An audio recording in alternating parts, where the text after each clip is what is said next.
반갑습니다. 방금 소개받은 꿈꾸는 죽장수의 저자, 그리고 또 본죽 대표이사를 맡고 있는 김철호라고 합니다. 오면서 제가 이런 생각을 한번 해봤습니다. 죽을 쓴다고 하면은 모두 다 싫어하는데 그 죽 쓰는 사람, 지금 죽 쓰고 있는 사람, 그 사람의 얘기가 뭐가 이렇게 대단하다고 이렇게 귀한 시간을 내셔서 또 저보다 다 못지않게 바쁘신 분들일 텐데 그 죽 쓰는 얘기를 들으려고 이렇게 오셨나. 제가 가서 과연 이분들한테 무슨 말씀을 해드릴 수가 있을까. 살아온 것도 뭐 아직 인생을 얘기할 만큼 그렇게 많이 살지를 못했고, 또 제가 아는 거라고는 지금 현재로서는 뭐 오로지 어떻게 하면은 이 죽 쓰는 것을 잘 쓸까, 그것만을 생각하는 사람인데, 더 저보다 그 첨단의 일을 하시고 또 각계각층에서 나름대로 노하우를 가지고 전문가이신 분들한테 제가 과연 무슨 말씀을 드릴 수가 있을까, 그런 생각을 많이 해봤습니다. 아무리 생각해도 제가 내세울 것은 없는 것 같았습니다. 그러면은 그냥 진솔하게 제가 사업하면서 느꼈던 얘기, 또 아직 뭐 길지는 않지만 살아오면서 느꼈던 얘기, 또 제가 세상을 바라보는 관점, 그런 얘기, 또 뭐 사람들은 제가 조금 잘 나갈 때 얘기보다는 또 지금 우리 소개하신 분들처럼 제가 그냥 못 나가고 지질이 못 나가고 길거리에서 호떡 장사를 하고 그런 얘기들을 더 좋아하시는 것 같더라고요. 그래서 제가 여기가 아까 1005점이라고 그랬는데 1005점을 이렇게 했습니다 라고 자랑하러 나온 자리가 아니고, 어쩌면은 저는 그 어려움을 이런 관점에서 바라보고 이렇게 그 어려움 속에서 한 발 한 발 하루하루 열심히 살다 보니까 어떻게 이 자리까지 서게 됐습니다 라는 얘기를 과장되지 않고 또 진솔하게 얘기를 하는 것만이 아마 제가 할 수 있지 않을까, 그런 생각을 했습니다. 그러다 보니까 저는 뭐 경영학이라든가 사업 이런 것을 전공한 사람도 아니고요. 또 내세울 만한 어떤 그런 공적도 없고요. 결국은 제가 하는 얘기를 하게 될 텐데, 제가 아는 얘기를 하게 될 텐데, 그러다 보면은 뭐 저는 이제 죽 쓰고 뭐 비비고 또 요즘은 또 국수까지 나와가지고 또 말고 이렇게 하는 사람이다 보니까 뭐 결국 죽 쓰는 얘기, 또 저희 뭐 회사 얘기가 어쩔 수 없이 또 이렇게 나오지 않나 싶습니다. 그런 부분들은 제가 회사를 홍보하러 나온 게 아니기 때문에 우리 여기 계신 분들께서 조금 이해를 해 주십사 하고 제가 부탁을 드리겠습니다. 아무튼 뭐 저한테 주어진 시간 최선을 다해서 또 진솔하게 과장되지 않고 이렇게 얘기를 하도록 하겠습니다. 옛말에 이런 말이 있습니다. 뭐 개떡같이 말해도 찰떡같이 받아들인다는 말이 있습니다. 저희 어머님이 자주 하신 말인데요. 저희 어머님은 초등학교도 못 다니신 무학이십니다. 그런데 아마도 그리고 제가 9살 때 아버님이 돌아가셨는데 아버님이 또 돌아가시면서 우리나라 뇌수술 1호로 기록되신 분입니다. 그때 당시만 해도 뇌를 개복 수술을 한다는 것은 불가능했는데 아버님께서 뇌 개복 수술을 하신 1호 환자분이신데, 그렇게 돌아가시다 보니까 뭐 집안에 어떤 재산 있는 거 다 물론 없애졌겠고요. 또 그리고 뭐 빚까지 지셨고요. 그런 가운데서도 무학이신 분이 저희 5남매를 이렇게 다 최고 학부까지 가르치고 또 유학까지 보내시고 하셨으니까 아마 대단하신 분이 아닌가 생각을 하십니다. 그런데 그 어머니께서 참 어떤 속담이나 격언으로 저한테 많은 얘기를 해 주셨는데요. 그 중에 하나가 개떡같이 말해도 찰떡같이 좀 알아들어라 이 멍청한 놈아. 저한테 매일 그렇게 하셨습니다. 그래서 제가 혹시 말주변이 부족해서 개떡같이 말하더라도 찰떡같이 받아들이고 또 그 속에서 또 혹시 보석이나 진주를 찾을 수가 있다면은 저는 뭐 오늘 여기 오다 보니까 2시간이 걸렸는데 그걸로 족하지 않을까 이런 생각을 합니다. 아까도 제가 여기 대표님께 말씀을 드렸습니다.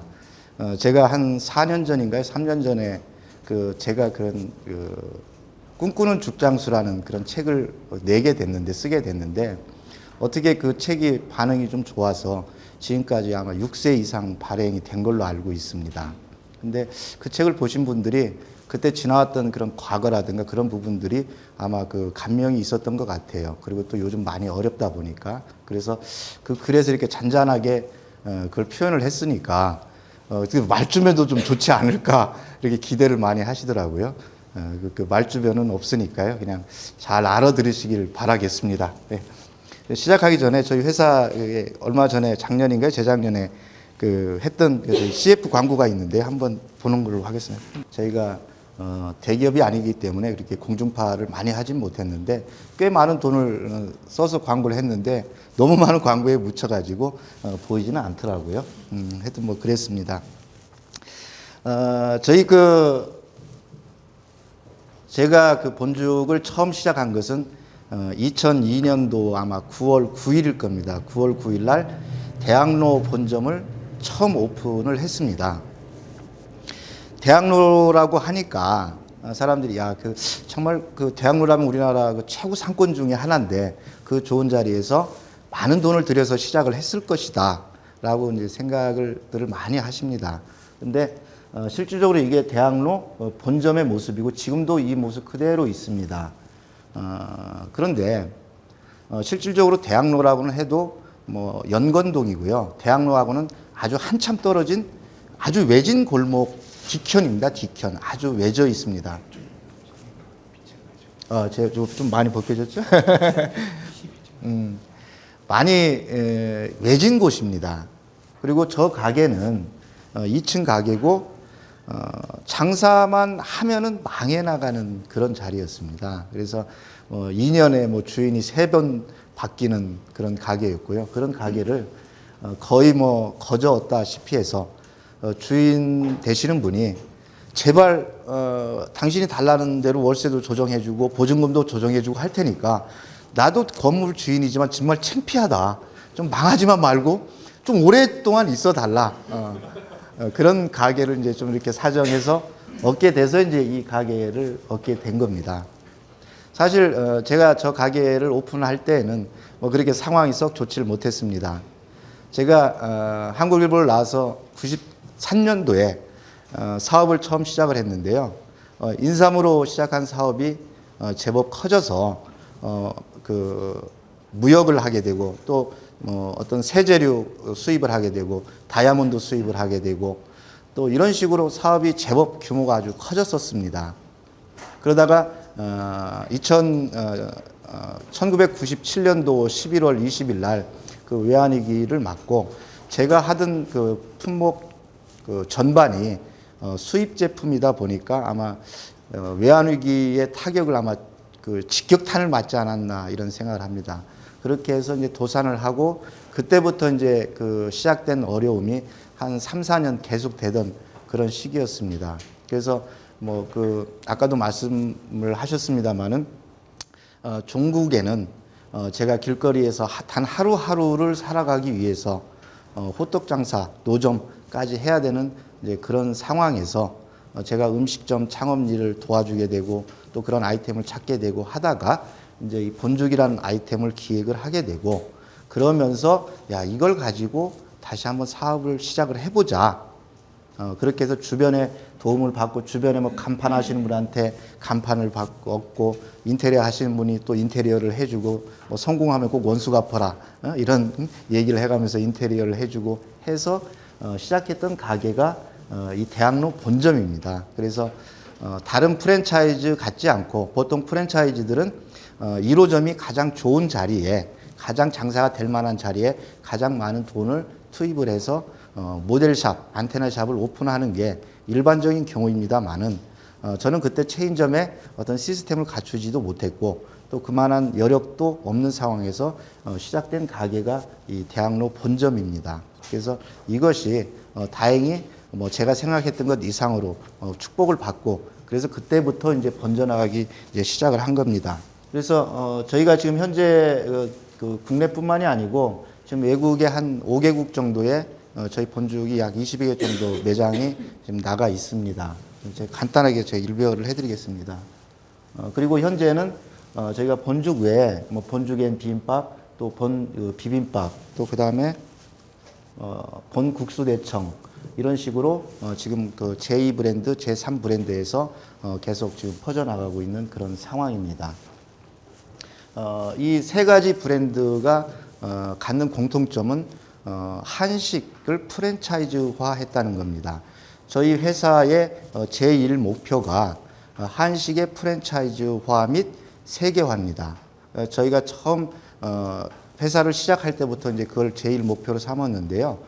그때 당시에 저희가 처음 죽 전문점을 시작할 때 많은 사람들이 뭐 비웃고 그랬었습니다. 그 망하게 나가는 가게에서 제발 세계화하고 프랜차이즈 그런 생각하지 말고 네 가게 하나하나 잘해라. 내가 이 가게 내가 1년만 버티면은 내 손에 장을 짓는다.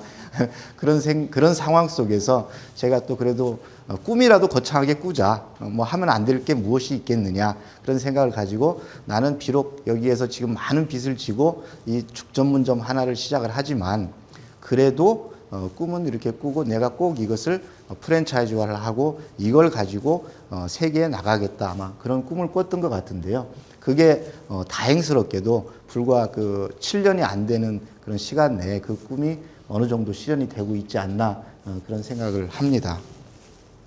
그래서 지금 뭐 저희들이 이렇게 쭉 일별할 수는 없습니다만은 이 외에도 많은 어떤 있고 또 국가가 나가 있고 또 요즘은 그 한식의 프랜차이즈화, 한식의 세계화를 위해서 정부에서 우리 그 미래를 이끈 한국을 이끌 차세대 성장 동력 중에 하나다. 그래서 11대 동력 중에 하나다 해서 한식의 세계화에 대해서 그 많은 드라이브를 걸고 있는데 거기에 또 한식 브랜드로 저희가 대표로 선정이 돼서 뭐 굉장히 많은 지금 해외 활동을 하고 있는 그런 상황입니다.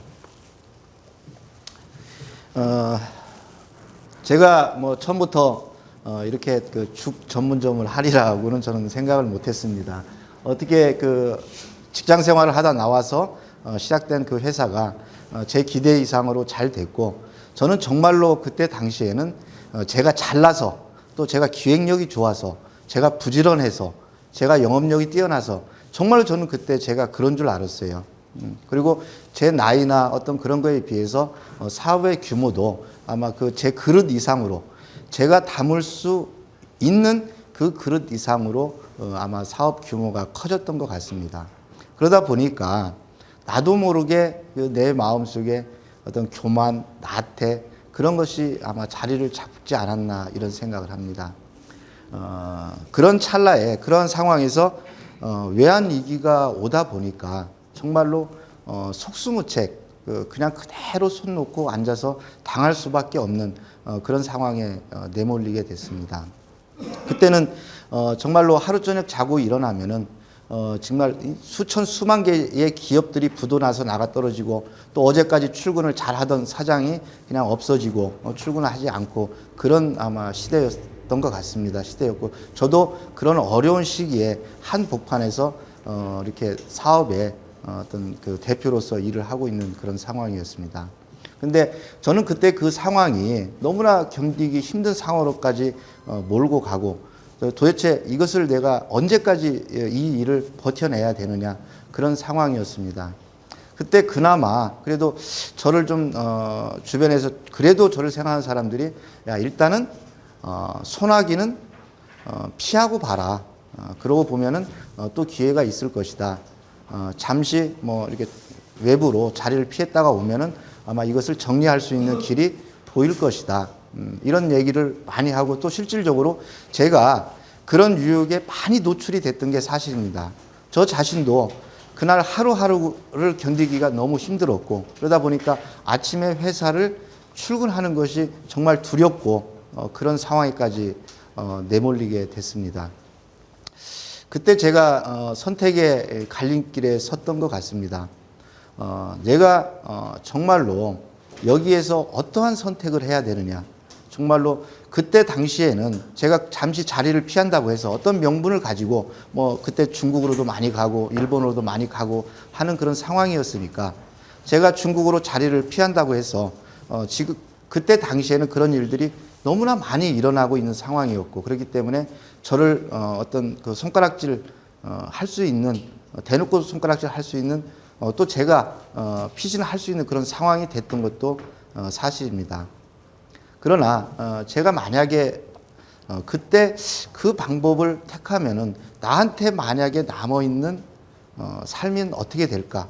또 내는 어차피 앞으로는 또 계속 무엇을 하든 일을 통해서 살아가야 될 사람인데, 내가 과연 그 길을 택했을 때 앞으로 내가 선택할 수 있는 그런 방법은, 일은 과연 무엇일까? 그런 고민을 뒤늦게나마 하게 됐습니다. 아무리 IMF가 왔다 할지라도 제가 진지하게 사업을 하면서 조금 더 그 생각을 깊게 하고 조금 철들은 생각을 하고 어떤 그런 걸 대비를 했더라면은 그 IMF의 그 한파가 아무리 거세다 할지라도 그것을 핑계대지 않고 그것을 넘어설 수 있는 그런 힘이 있었을 건데, 그것을 깨닫는 게 너무 늦게 깨달았다는 거죠.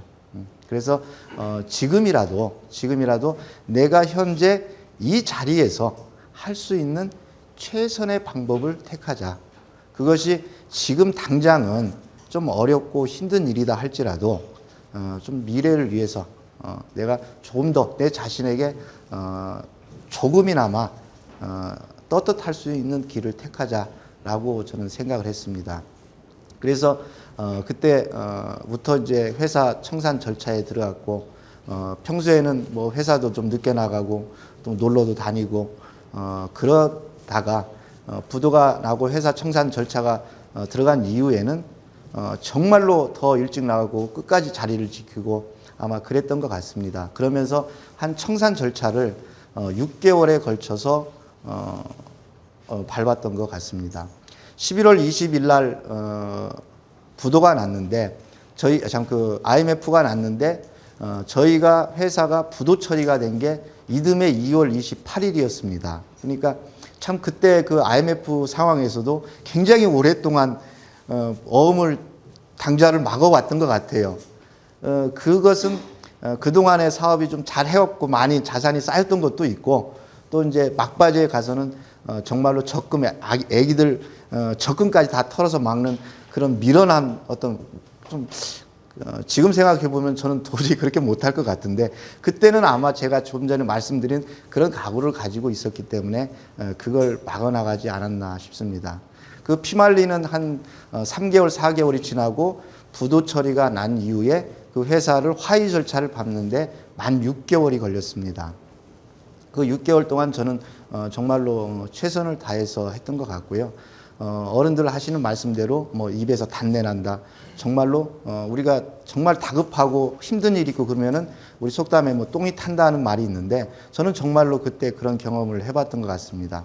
입에서는 아무리 껌을 씹고 물을 마시고 해도 제 입에서 나는, 속에서부터 우러나오는 그 막 단냄새 제가 지칠 정도로, 그리고 또 변을 보면은 제가 꼭 하루에 한 번씩은 가는데 변을 보면은 진짜 염소똥처럼, 토끼똥처럼 새카맣게 그 조그만 덩어리가 돼서 나오는 그런 뭐 상황까지 아마 내몰렸던 것 같습니다.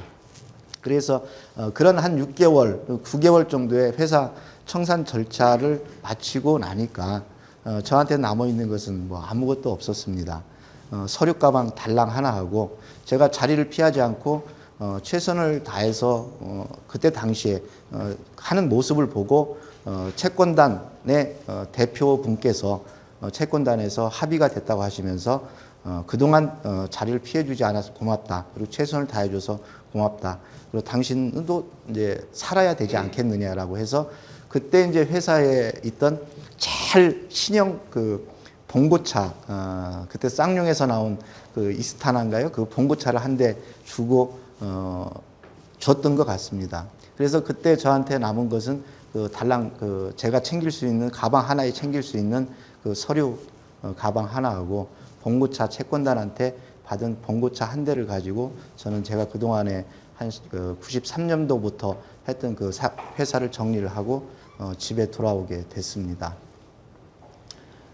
그때 제가 아무리 최선을 다해서 회사 청산 절차를 밟았지만 그래도 저로 인해서 아마 피해를 보신 분들이 많이 있습니다.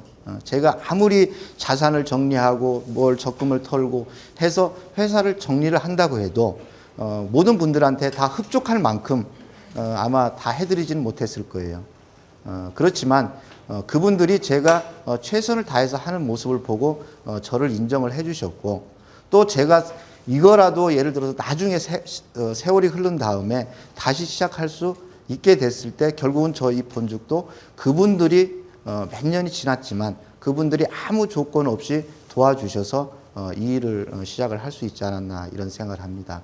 앞으로도 제가 무슨 일을 하고 살아가든 저는 그때 그때 겪었던 일, 또 그리고 그분들에 대한 제가 가지고 있는 미안함, 그것을 조금이라도 갚아 나가는 그런 심정을 가지고 아마 일을 하지 않을까 이런 생각이 듭니다.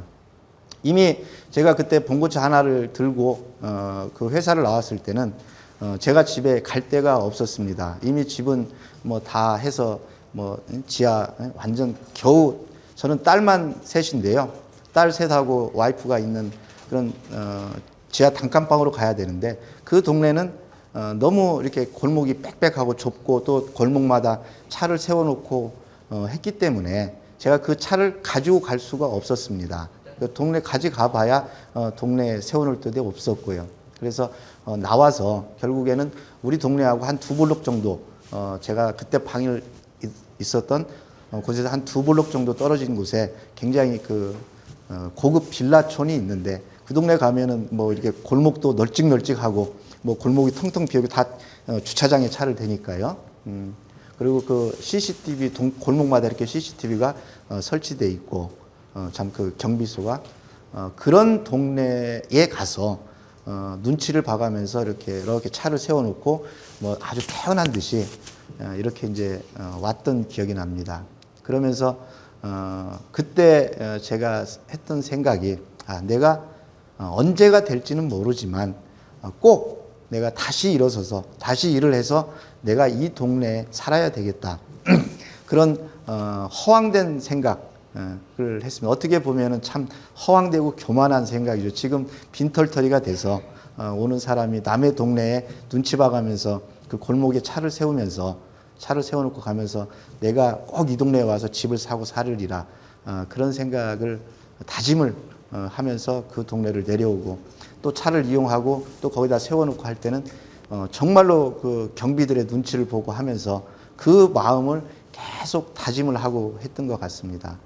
물론 그 차도 뭐 며칠 지나지 않아서 당장 먹고 살기 위해서 뭐 팔았습니다만은 이제 그렇게 해서 제 이제 일이 시작된 것 같습니다. 정말로 그렇게 하고 나왔을 때 내가 과연 할 수 있는 일이 무엇일까라고 참 많은 고민을 했습니다. 제가 그동안에 사업을 한다고 했습니다만은 저는 뭐 이렇게 어떤 전문 지식, 전문 노하우, 기술, 그걸 가지고 한 게 아니고 어떻게 뭐 수입을 하고 뭐하고 하다 보니까 제가 가지고 있는 전문 그런 것은 뭐 하나도 없었습니다. 당장 시작할 수 있는, 또 빈손으로 시작할 수 있는 그런 것이 아무것도 없었습니다. 그렇다고 해서 당 하루하루를 먹고 살기 위해서 제가 막 노동판이든 아니면 뭐든 일당을 나가서 일을 하는 것은 하루하루는 견뎌 나갈 수 있을지 모르되, 과연 이 부분이 내가 앞으로 일을 하는데 비전이 있는 일인가, 그런 생각을 많이 하게 됐습니다. 그래서 제가 생각하게 된 게, 과연 내가 만약에 다시 시작한다면 정말로 내가 잘하든 잘 못하든 그걸 떠나서 정말로 내가 하고 싶은 일이 뭘까, 내가 정말로 즐기면서 할 수 있는 일이 뭘까, 그런 것을 생각을 하게 됐습니다. 그런 과정에 문득 떠오른 게, 제 책장을 보니까 그 음식점에 관한 책들이 굉장히 많이 꽂혀 있더라고요. 저는 그 전에 사업이 잘 될 때도 이렇게 서점에 가게 되면은 음식점에 관계된 책은 무조건 샀던 것 같습니다. 무조건. 그래서 그 책을 뭐 읽고 뭐 하고 하지는 않았던 것 같아요. 이렇게 뭐 들춰보면 끝. 그리고 꽂아 놓고. 근데 제가 아마 그쪽에 관심이 있고, 제 입버릇처럼, 내가 나중에 돈 벌면은 정말 좋은 음식점을 하나 할 거야. 그리고 나는 음식 장사 하면은 정말 잘할 것 같아. 그리고 식당 갔다 밥 먹고 나올 때도 왜 음식점을 저렇게밖에 못하는지 나는 이해가 안 가. 그런 얘기를 제가 많이 했던 그런 것을 제가 깨달았습니다. 그래서, 맞아. 내가 만약에 다시 시작을 한다면은, 음식 장사를 하자. 그러면 음식 장사를 한다면은 그 규모를 떠나서 내가 아무리 작게 한다 할지라도 아마 재미있게 할 수 있을 거야. 내 혼신의 힘을 다 바쳐서 할 수 있을 거야. 그리고 규모에 연연하지 않을 거야. 그런 생각을 하게 됐습니다. 그래서 제가 그런 음식 장사를 하기 위해서 어떻게 할까?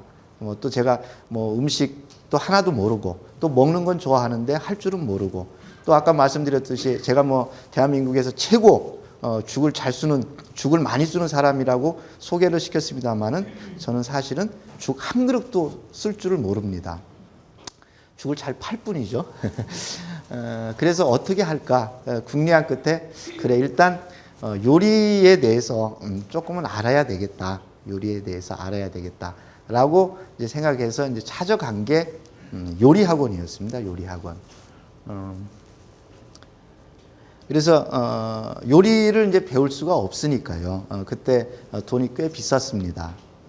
내가 여기에서 당신이 원하는 모든 일을 내가 해줄 테니까 나한테 요리를 좀 배우게 해다오. 그 원장을 찾아가서 아는 사람을 통해서 그 원장을 이제 이렇게 찾아갔습니다.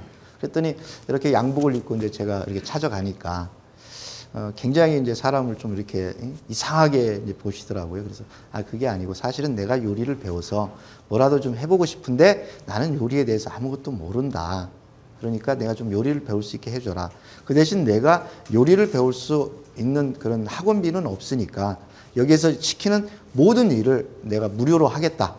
그러면은 아마 괜찮지 않겠느냐. 이렇게 이제 제가 정중하게 부탁을 했더니 뭐 의심 반 아니면 신뢰 반 이렇게 해서 아마 이렇게 거기에 이제 일을 하기 시작을 했습니다. 그랬더니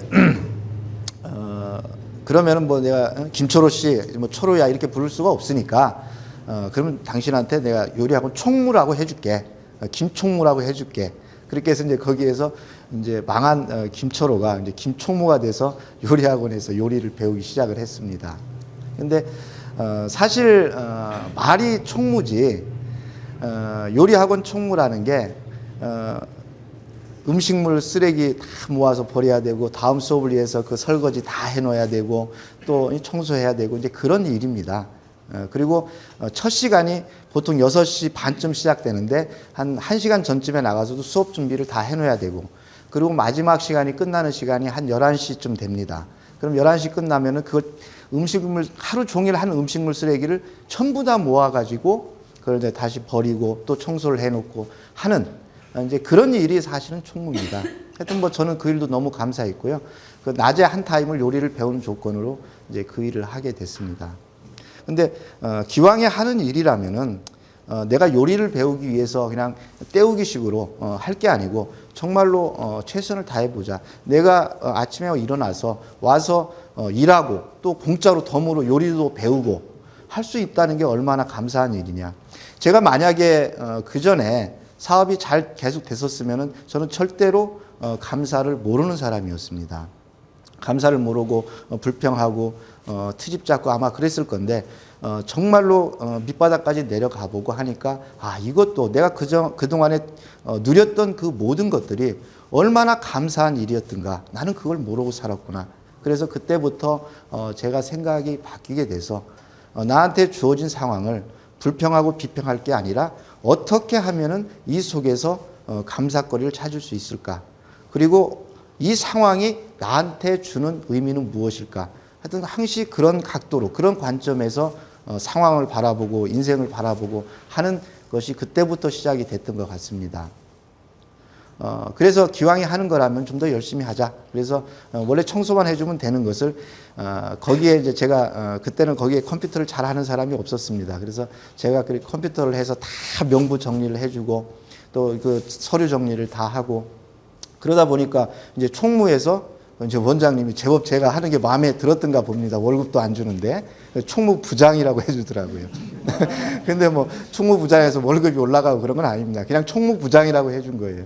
저는 또 거기에 신이 나가지고 시키지도 않았는데 서울시 또 그다음에 수도권에 있는 영양학과, 조리학과 이런 학과가 설치된 모든 학교를 다 제가 이렇게 컴퓨터로 뽑아가지고 그거 복사해가지고 조교실 쫓아다니고 학과 사무실 쫓아다니면서 전부 그 요리학원 홍보를 했습니다. 그래가지고 그 안내문 붙이고 조그만 판촉물 하나 원장님한테 부탁을 해서 그거 뿌리고 이렇게 이제 시키지도 않은 짓을 이제 저는 이제 좀 바보같이 또 재밌게 했습니다. 기왕에 하는 거라면은 재밌게 하자. 또 내가 최선을 다해서 하자. 이제 그런 생각을 가지고 이제 했습니다. 그랬더니 정말로 그 요리학원 수강생이 막 2배로 불어난 거예요. 2배로. 저 자신도 어떤 노력한 성과에 대해서 고맙고 그 원장님도 기대하지 않았는데 이거 정말 이 호박이 넝쿨째 불러왔다 이런 심정이었던 것 같습니다. 그런데도 월급은 안 주시더라고요. 원래 처음에 이제 약속을 한 거 있으니까. 근데 이제 그렇게 해서 서너 달을 살았습니다만은 뭐 봉고차 파는 거 가지고 살았겠죠. 돈을 이제 그 돈이 항시 있는 것도 아니고 저도 하루하루 먹고 살아야 되고 제 와이프한테 집식구한테 하루 3,000원, 4,000원씩 타오는 것도 한계가 있고 뭔가 또 가장 노릇을 해야 되고 그리고 또 제가 이렇게 해서 언제 또 이 조그만 음식점이라도 차릴 수 있는가라고 생각했을 때는 정말 절망적인 그런 상황이었습니다. 그때 이제 제가 자구책으로 정말로 생각을 이제 어떻게 할 수가 없겠구나라고 해서 생각한 게 학원 앞에 이렇게 전철역에서 내리고 학원을 이렇게 올라가는데 그 사이에 이렇게 공터가 있었습니다. 그 공터에서 내가 오후 4시까지 일을 하고 오후 4시부터 내가 10시까지는 내가 좀 노점을 좀 하게 해달라 그런 생각을 하게 됐습니다. 그래서 그것을 제가 원장님한테 가서 제가 사실은 이런 거 다 아시지 않느냐. 근데 당장 내가 한 푼이라도 벌어야 되는 그런 상황이다 보니까 제가 원장님한테 월급을 달라고 할 수는 없고 또 뭐 그렇게 해서도 안 되고 제가 이 학원 앞에서 좀 4시부터 10시까지 노점을 좀 하겠습니다. 그걸 좀 허락을 해 주십시오. 그랬더니 절대로 안 된다는 거예요. 당신이 입장을 바꿔놓고 한번 김 부장 당신이 입장을 바꿔 한번 생각해봐. 요리학원 총무부장이 학원 앞에서 노점하고 있으면 그 학원 꼴이 뭐가 되겠어?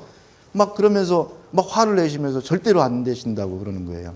그래서 저는 그 손상이 가지 않게 정말로 깨끗하게 품위 지켜가면서 제가 하겠습니다. 말씀을 드렸는데 안 된다고 너무 완고하게 말씀을 하시더라고요. 근데 정말로 지성이면 감천이라고 제가 여기서 호떡하고 오뎅을 팔고 싶은데 그걸 팔려면은 내가 이렇게 하겠습니다 라고 그림도 그려가고 그리고 절대로 체면 손상되지 않게 하겠습니다 하고 그 다음에 10시까지 여기서 영업을 하고 노점을 하고 또 이거 마지막 수업이 끝나면은 싹 정리해 놓고 가고 또 아침에는 시간에 맞춰서 나오겠습니다. 이렇게 제가 간곡하게 한 3일을 부탁을 드렸습니다. 그랬더니 전제 조건이 그러면 이제 좋다 해라. 근데 조금이라도 학원생한테 무슨 말 나오면 그날로 철수하는 거야. 예, 알았습니다. 그렇게 약속을 받고 시작한 게 제가 이제 그 요리 이 호떡 노점입니다. 호떡 노점. 저는 그때 방산시장에 가서 이 니아과를 맞추고 또 나름대로 꿀떡개비라는 그런 브랜드를 붙이고 시작을 한 게 저로서는 제가 꿈꾸던 그 외식 사업의 1호 점포가 바로 여기 꿀떡개비란 학원 앞에 있는 호떡 노점입니다. 그것을 시작할 돈이 그때 약 74만 원 정도의 돈이 들어갔는데요. 총 다 해서 그때도 이제 그 친구가 저걸 도와줘서 제가 요리학원에서 뭐 무급으로 총무 일을 하고 새벽에 나가서 뭐 커피 터져가면서 일을 하고 하는 걸 보고 그 친구가 이제 도와줘서 이제 저것을 이렇게 하게 됐습니다. 남들이 볼 때에는 참 그 수만 개, 수천 개 길거리에 흔히 널려 있는 노점 중에 하나고 뭐 흔하게 팔고 있는 호떡 오뎅이고 그럴지는 모르겠으되 제 입장에서 보면은 이것이 당시에는 내 인생의 전부고 이것이 내 꿈의 전부고 이것이 내 가족의 생계가 달려있고 그런 거였습니다. 그리고 나한테는 어엿한 이게 사업장이고 그래서 제가 처음 이것을 호떡 배우러 다니고 하면서도 남이 뭐라고 하든 내가 굽는 호떡만큼은 이것도 내 외식 사업장이고 내가 굽는 아이템이 비록 호떡이지만 이 내가 굽는 호떡만큼은 대한민국에서 최고 크고 최고 맛있게 굽겠다. 이런 나름대로의 생각을 했습니다. 그리고 나는 길거리 노점의 생각으로 이것을 하는 게 아니고 정말로 외식 사업가로의 마음가짐을 가지고 이 노점을 하겠다. 그리고 내 자신을 절대로 비하시키지 않겠다. 그런 결심을 가지고 시작을 했습니다. 그때 당시에 뭐 한 장에 400원, 1,000원에 3장 하는 호떡이 크면은 얼마나 크고 사실 또 호떡이 맛있으면은 얼마나 맛있겠습니까? 그러나 누가 뭐라 하든 저는 그렇게 결심을 하고 그렇게 생각을 했다는 거죠. 모르겠습니다. 뭐 맛이야 사람에 따라서 다 기준이 틀린 거니까 정말 맛있었는지 제일 맛있는지 없는지 저는 그건 모르겠어요. 그러나 분명한 것은 그때 당시에 대한민국에서 제일 큰 호떡이었던 것은 분명한 사실입니다. 왜? 그때 제가 그 호떡 누르는 것을 구하러 가니까 다 똑같아요. 왜 그러냐면 기성품이니까 그걸 가지고 똑같은 호떡을 전국적으로 다 똑같이 구워내는 겁니다. 그래서 전 제가 볼 때는 그것은 아닌 것 같았어요. 내가 조금 덜 남더라도 난 좀 호떡을 크게 굽고 싶다. 그래서 제가 특별히 그 호떡 밑바닥을 크게 맞췄습니다. 좀 크게. 그래가지고 저는 따로 맞췄었어요. 그런 호떡 손잡이를 가지고 호떡 누룽개를 가지고 호떡을 구우니까 당연히 클 수밖에 없습니다. 그래서 그렇게 해서 이제 호떡 장사가 시작이 됐고요. 기왕에 하는 거 남이 뭐라든지 간에 나는 내 자신의 존엄은 스스로 지키자 이런 생각을 했습니다. 그래서 제가 택한 게 그냥 편한 방법보다는 내가 내 자신을 지키는 방법 또 원칙을 지키는 방법 처음 내가 마음 먹었던 것을 지키는 방법 그것을 고수하자라고 생각을 하고 저는 나름대로 그 좀 편하게 입고 또 따뜻하게 입고 그런 것보다는 비록 내가 길거리 노점에서 1,000원에 3장 하는 호떡을 팔고 있지만 내가 내 자신을 스스로 존엄하게 지키기 위해서 이렇게 와이셔츠를 입고 또 거기에다가 일본 뭐 요리 주방장들이 입는 그 유니폼을 입고 이렇게 구두를 신고 또 머리에 이렇게 그 할로 모자라고 하는데 요리사들은 할로 모자, 셀로 모자 있지 않습니까? 그런 걸 쓰고 이렇게 호떡을 구웠습니다. 처음에는 너무 어려웠습니다. 뭐 제가 이렇게 그런 일을 한 번도 해본 적도 없고요. 여기 호떡 니아가를 둔 곳에서 장사를 하러 나가기 위해서 니아가를 한 20m 정도 저 문에 있는 정도까지 끌고 나가야 되는데 첫날 수도 없이 연습을 하고 손이 뒤고 이제 손에 굳은 살이 박이고 연습을 해서 그렇게 하고 또 수도 없이 내 자신한테 최면을 걸고 마음가짐을 다지고 했습니다마는 여기서부터 저기까지 첫날 나가는 길이 저한테는 너무 멀었습니다. 그때까지 고생했던 그 과정보다도 저는 그 길이 더 멀었던 것 같아요. 그래서 이렇게 이제 옷을 차려입고 조금 몇 발짝 밀고 나갔다가 다시 돌아와서 막 진짜 벽에 손을 대고 고민을 하고 또 밀고 나갔다가 고민을 하고 아마 그러기를 20, 30차례 했던 것 같습니다. 그러다가 문득 제 자신을 돌아보게 됐어요. 내가 이렇게 한다고 하면서 이것도 이겨내지 못한다고 하면서 앞으로 무슨 일을 한다고 그러느냐. 너가 더 얼마만큼 더 낮아져야 또 이것보다 얼마만큼 더 깨져야 네가 여기에서 저기를 건너갈 수가 있겠느냐. 그런 생각이 들었습니다. 그래서 그 과정을 겪어내서 이렇게 가게 됐고요. 그 이후에는 뭐 굉장히 열심히 했습니다. 제가 그렇게 기왕이면은 그 호떡 노점의 분위기도 밝게 하고 또 그런 옷을 입고 뭐 하다 보니까 장사도 굉장히 잘 되고 또 뭐 저희 호떡 아마 예약하고서 사서 드신 분들은 없을 거예요. 근데 저는 저희 집 호떡 사서 드시려면 예약하고 오시는 분들이 많았습니다. 여기 이렇게 핸드폰 이렇게 해서 거기다 이렇게 걸어 놓습니다. 벨로 해서 이렇게 걸어 놓으면은 이제 인근 사무실에서 이제 점심시간 지나고 그 이제 이렇게 한 4시 다시 되면 시장하지 않습니까? 그럼 뭐 10개, 20개씩 막 주문을 하는 거예요. 그래 알았다 그러면 이제 팔면서 그걸 계속 빼놓습니다. 하여튼 그런 식으로 해서 장사는 굉장히 열심히 잘했습니다. 그리고 그걸로 진짜 돈도 벌 것 같았어요. 그때는 하도 어려운 시절이라 제가 이렇게 호떡 장사를 유별나게 열심히 잘하고 있으니까 또 그것을 또 기술을 배우러 오는 사람이 있습니다. 제가 그때 당시만 해도 그 한 10개 정도 그 기술을 알려주고 그 호떡집을 내줬어요. 물론 돈 받고 내준 건 아닙니다. 아마 그때부터 이 체인점에 좀 약간 소질이 있지 않았나. 그런데 그 한겨울에 이렇게 구두 입고 헛바지를 입고 서서 그 내내 서 있어야 되잖아요. 그 호떡을 굽는다는 게 이렇게 쉽지만은 않습니다. 정말로 다리에 동상이 요즘 세상에 발가락에 동상 걸린다는 거 이해가 가겠습니까? 발가락에 동상이 걸리고 다리가 쥐가 나가지고 도저히 서 있을 수가 없습니다. 그리고 막 바람이 불고 하면은 이 바지 사이로 이 옷 사이로 스며드는 그 찬바람이 너무 춥고 그랬습니다. 저도 이런 소리 많이 들었습니다. 왜 호떡 장사를 그렇게 유별나게 하느냐? 꼭 뭐 그렇게 튀게 해야 되느냐? 당신 뭐 잘나 보이려고 그러느냐? 하여튼 어떤 분은 격려를 해주시고 야 참 열심히 살아봐 하고서 호떡 하나 먹고 1,000원 내주고 가시는 분이 있는 반면에 또 어떤 쪽에서는 뭐 참 비아냥거리고 비웃고 그런 분들도 많았습니다. 그리고 저 자신도 좀 편하게 하고 싶은 유혹이 많았습니다. 뭐 제가 길거리에서 호떡을 팔면서 뭐 손바지 입고 또 털신 신고 판다고 해서 대한민국에서 뭐라고 할 사람은 아무도 없습니다. 그리고 여기 그 위생 장갑보다 목장갑을 끼고 호떡을 굽는다고 해서 뭐 그것을 갖다 뭐 구청에 와서 단속하고 그럴 사람 하나도 없습니다. 그러나 제가 굳이 그렇게 했던 것은 뭐 튀려고 뭐 잘나 보이려고 호떡 장사가 길거리 호떡 장사가 튀고 잘나면 얼마나 잘나겠습니까?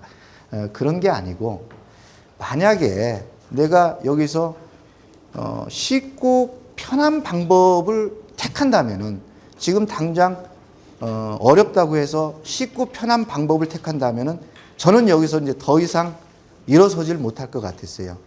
그리고 제가 이렇게 헛바지를 입고 어렵게 그 와이셔츠를 입고 유니폼을 입고 하는 것이 남한테 보이기 위해서 하는 게 아니고 내가 내 자신을 지키기 위한 마지막 어떤 채찍질이었던 것 같습니다. 내가 여기서 무너지면 나는 이제 끝이다. 정말 내가 이제 여기서 더 이상 갈 데가 없다. 내가 이것 지켜내지 못하면은 나는 끝이다. 아마 그런 생각, 그런 각오로 울면서 속으로 수도 없이 울면서 그런 일을 했던 것 같습니다. 저는 저 자신을 지키기 위한 마지막 보루고 저 자신이 힘들고 어렵고 했을 때 어떤 편하고자 하는 좀 쉬운 방법을 택하고자 하는 그런 유혹을 뿌려치기 위한 마지막 어떤 몸부림이 아니었나 이런 생각을 합니다. 그리고 제가 그 전에 사업이 제법 잘 될 때는 저 굉장히 인간성도 좋고 또 이렇게 주변에 아는 사람도 많고 또 제 주변에 정말 이렇게 사람들이 많은 것 같았어요. 근데 제가 그렇게 회사가 그렇게 되고 또 길거리에서 노점을 하게 되니까 그게 제 착각이었구나라는 것을 제가 깨닫게 됐습니다. 정말로 많은 사람들이 그전에는 그렇게 정말 문턱이 달도록 뻔질나게 저희 회사를 들락거리고 또 뭐 이렇게 만나서 술을 먹고 좋은 말을 해주고 하던 그런 친구들 또 그런 주변의 사람들이 다 떠나고 하나도 없더라는 거죠, 다. 그리고 제가 뭐 박수 받을 얘기하면 사람 떠났는데 뭐 박수야. 얼마나 제가 못났으면은 저는 그걸 보면서 내가 처음에는 그 사람들을 굉장히 원망했어요, 제가. 야, 내가 길거리에서 호떡 팔고 있으니까 니네들이 이제 나를 사람 같지도 안 보는구나.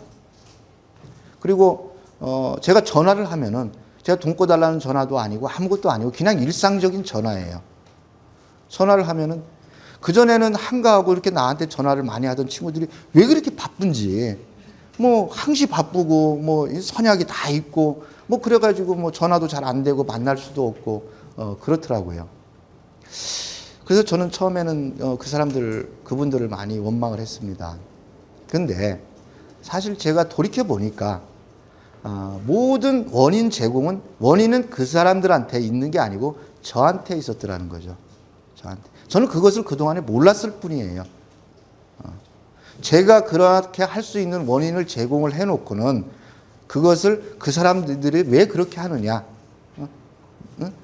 그렇게밖에 할 수 없느냐라고 원망을 하고 그 사람들한테 원인을 찾고 그 사람들의 핑계를 대고 그랬다는 거죠.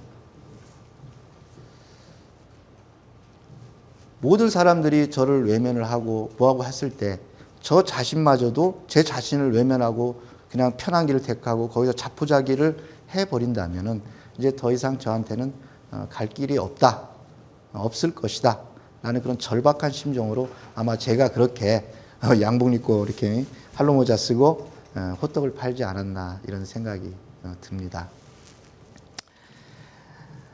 엎친 데 덮친 격으로 뭐 설상가상격으로 지금 브랜드 소장 또 이 본죽을 개발한 장본인 이 이제 제 와이프입니다. 최복이라고. 그 사람이 굉장히 종갓집에서 이렇게 태어나서 굉장히 큰 대종갓집에 태어나서 굉장히 기업만 받고 이렇게 이제 자란 사람인데 제가 이렇게 사업이 어려워지고 또 이제 길거리에서 노점을 하고 하다 보니까 이제 뭐 거기에 이제 또 뭐 병까지 겹친 거예요. 자존심이 강한 사람이 남편이 나가서 그렇게 하고 있고 뭐 그러다 보니까 우울증이 아주 심해져 가지고 도저히 집에는 있을 수 없는 그런 상황까지 됐습니다. 그래서 그 교회의 주선으로 교회에서 주선을 해서 병원에 그 입원을 하게 되고 또 저희가 딸만 셋인데 그 이제 어린 딸들은 이제 그 각자 이제 이렇게 그 하나씩 그 교회에는 집사님이라는 게 있습니다. 집사님들 집에 가서 이제 있고 나는 낮에 호떡 장사하러 가고 했던 이제 집안이 그렇게까지 갔습니다. 얼마나 뭐 그 상황이 한번 상상들을 한번 해보세요. 얼마나 그 절박하겠습니까? 그리고 제가 이제 호떡 장사를 끝내고 이제 집에 들어가면 뭐 1시 막 2시 이렇게 될 때였으니까. 근데 저는 그때 이제 이 호떡 그 장사를 이제 끝내고 병원 끝내고 이렇게 병원에 가서 문병도 하고 그래서 병원에 문병을 가면은 제가 멀리서 문병을 와도 다 압니다. 왜? 너무 기름 냄새가 저기서부터 고소하게 나니까. 그리고 호떡을 한 보따리 싸우니까.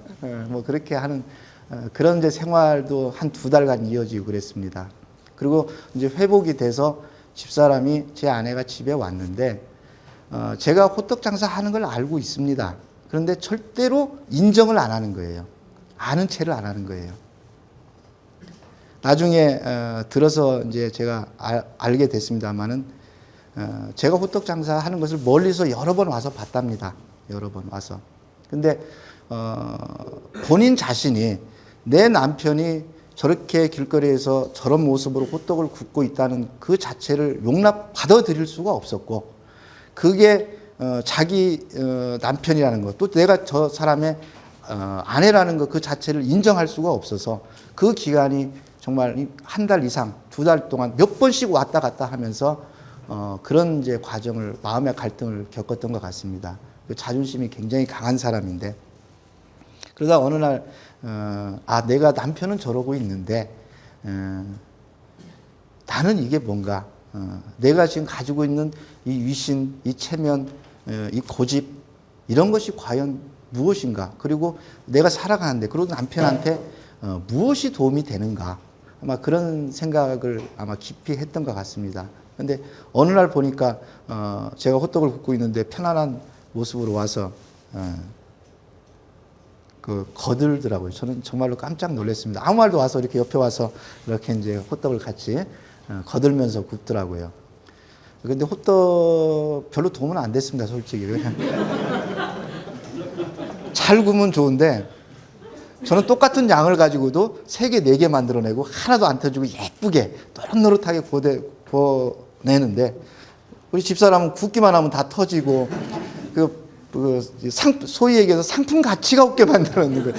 똑같은 인풋을 해서 나오는 아웃풋이 전혀 상품 가치가 없는 거예요. 하여튼 뭐 그렇게 해서 이제 그 와이프가 도와주게 되고요. 뭐 또 잡채 호떡, 야채 호떡 뭐 이런 것도 개발을 해서 또 이제 같이 하게 되고요. 그래서 저는 이제 그날부터 뭐 든든한 조수가 이제 하나 생긴 겁니다. 하여튼 그렇게 해서 제 와이프도 이제 합류를 하는 그런 이제 호떡 생활을 제가 한 1년 정도 했던 것 같습니다. 호떡 장사를 하면서 배웠던 그런 것이 아닌가. 또 그리고 외식 사업뿐만이 아니고 내가 앞으로 얼마를 더 살지는 모르겠는데 또 무슨 일을 하게 될지는 모르겠는데 살아가면서 가장 많은 것을 배웠던 것이 아마 이 길거리에서 한 1년 동안 호떡 장사를 하면서 느끼고 배웠던 것이 아닌가 합니다. 내가 어떠한 외식 사업을 하든 내가 하는 이 외식만큼은 정말 맛있고 풍부하고 정말로 그런 마음가짐으로 해야 되겠다. 그리고 이것이 크고 작든 간에 정말로 내가 장사가 아닌 호떡 장사가 아닌 정말로 외식 사업가란 마음가짐을 가지고 해야 되겠다. 뭐 그런 것들, 그런 것이 그 외식의 아이템이 무엇이든 저는 똑같다고 생각을 합니다. 그리고 제가 그 호떡 장사를 꼭 재밌게 한 것만은 아닙니다. 저는 그 용산구청에서 굉장히 그 유명한 인물입니다. 구청에 가면 그 생활 단속반이 다 있습니다. 거리 정비과, 도시 정비과, 굉장히 많이 끌려갔고요. 굉장히 많이 끌려가고 또 가서 사정해서 벌금 좀 내고 그게 3번까지는 벌금이 없습니다. 근데 3번 넘으면 이제 벌금을 내고 가져와야 돼요. 뭐 그렇게 해서 장사를 하다가 중간에 니아까가 그대로 실려가지고 가고 아마 TV에서 그런 거 많이 보셨을 겁니다. 저도 똑같이 그런 과정을 많이 겪었어요. 그 다음에 그 동네 그 쪼모래기 불량배들이 와가지고 뭐 호떡 장사하는 게 굉장히 우습게 보였던지 또 거기서 소위 얘기하는 삥 뜯는 거 있잖아요. 삥 뜯으려고 또 오기도 하고 뭐 그 호떡 장사가 구역이 있는지 어떤지는 모르겠습니다만 또 이게 내 구역이라고 와서 또 막 이렇게 강짜 부리는 또 이제 그런 똘마니들도 있고 하여튼 그런 여러 가지 과정을 제가 겪었던 것 같습니다. 근데 만약에 제가 그때 뭐 그 니아까가 차에 실려가서 뺏기고 또 그렇게 삥을 당하고 또 텃세를 당하고 그랬을 때 아이씨 내가 꼭 이렇게까지 해야 되나 뭐 이거 해서 뭐하나 라는 그런 비관적인 생각이 들어서 그것을 계속하지 않았다면은 거기에서 포기했었다면은 과연 제가 이 일을 할 수가 있었을까? 제가 여기에 서서 우리 훌륭하신 분들을 모시고 참 죽쓰는 얘기, 호떡 굽는 얘기를 할 수 있었을까? 저는 아니라고 생각합니다. 그리고 제 기업이 아무리 커지고 또 무슨 일을 하든지 간에 그 상황에 따른 또 어려움은 저는 닥친다고 생각을 합니다.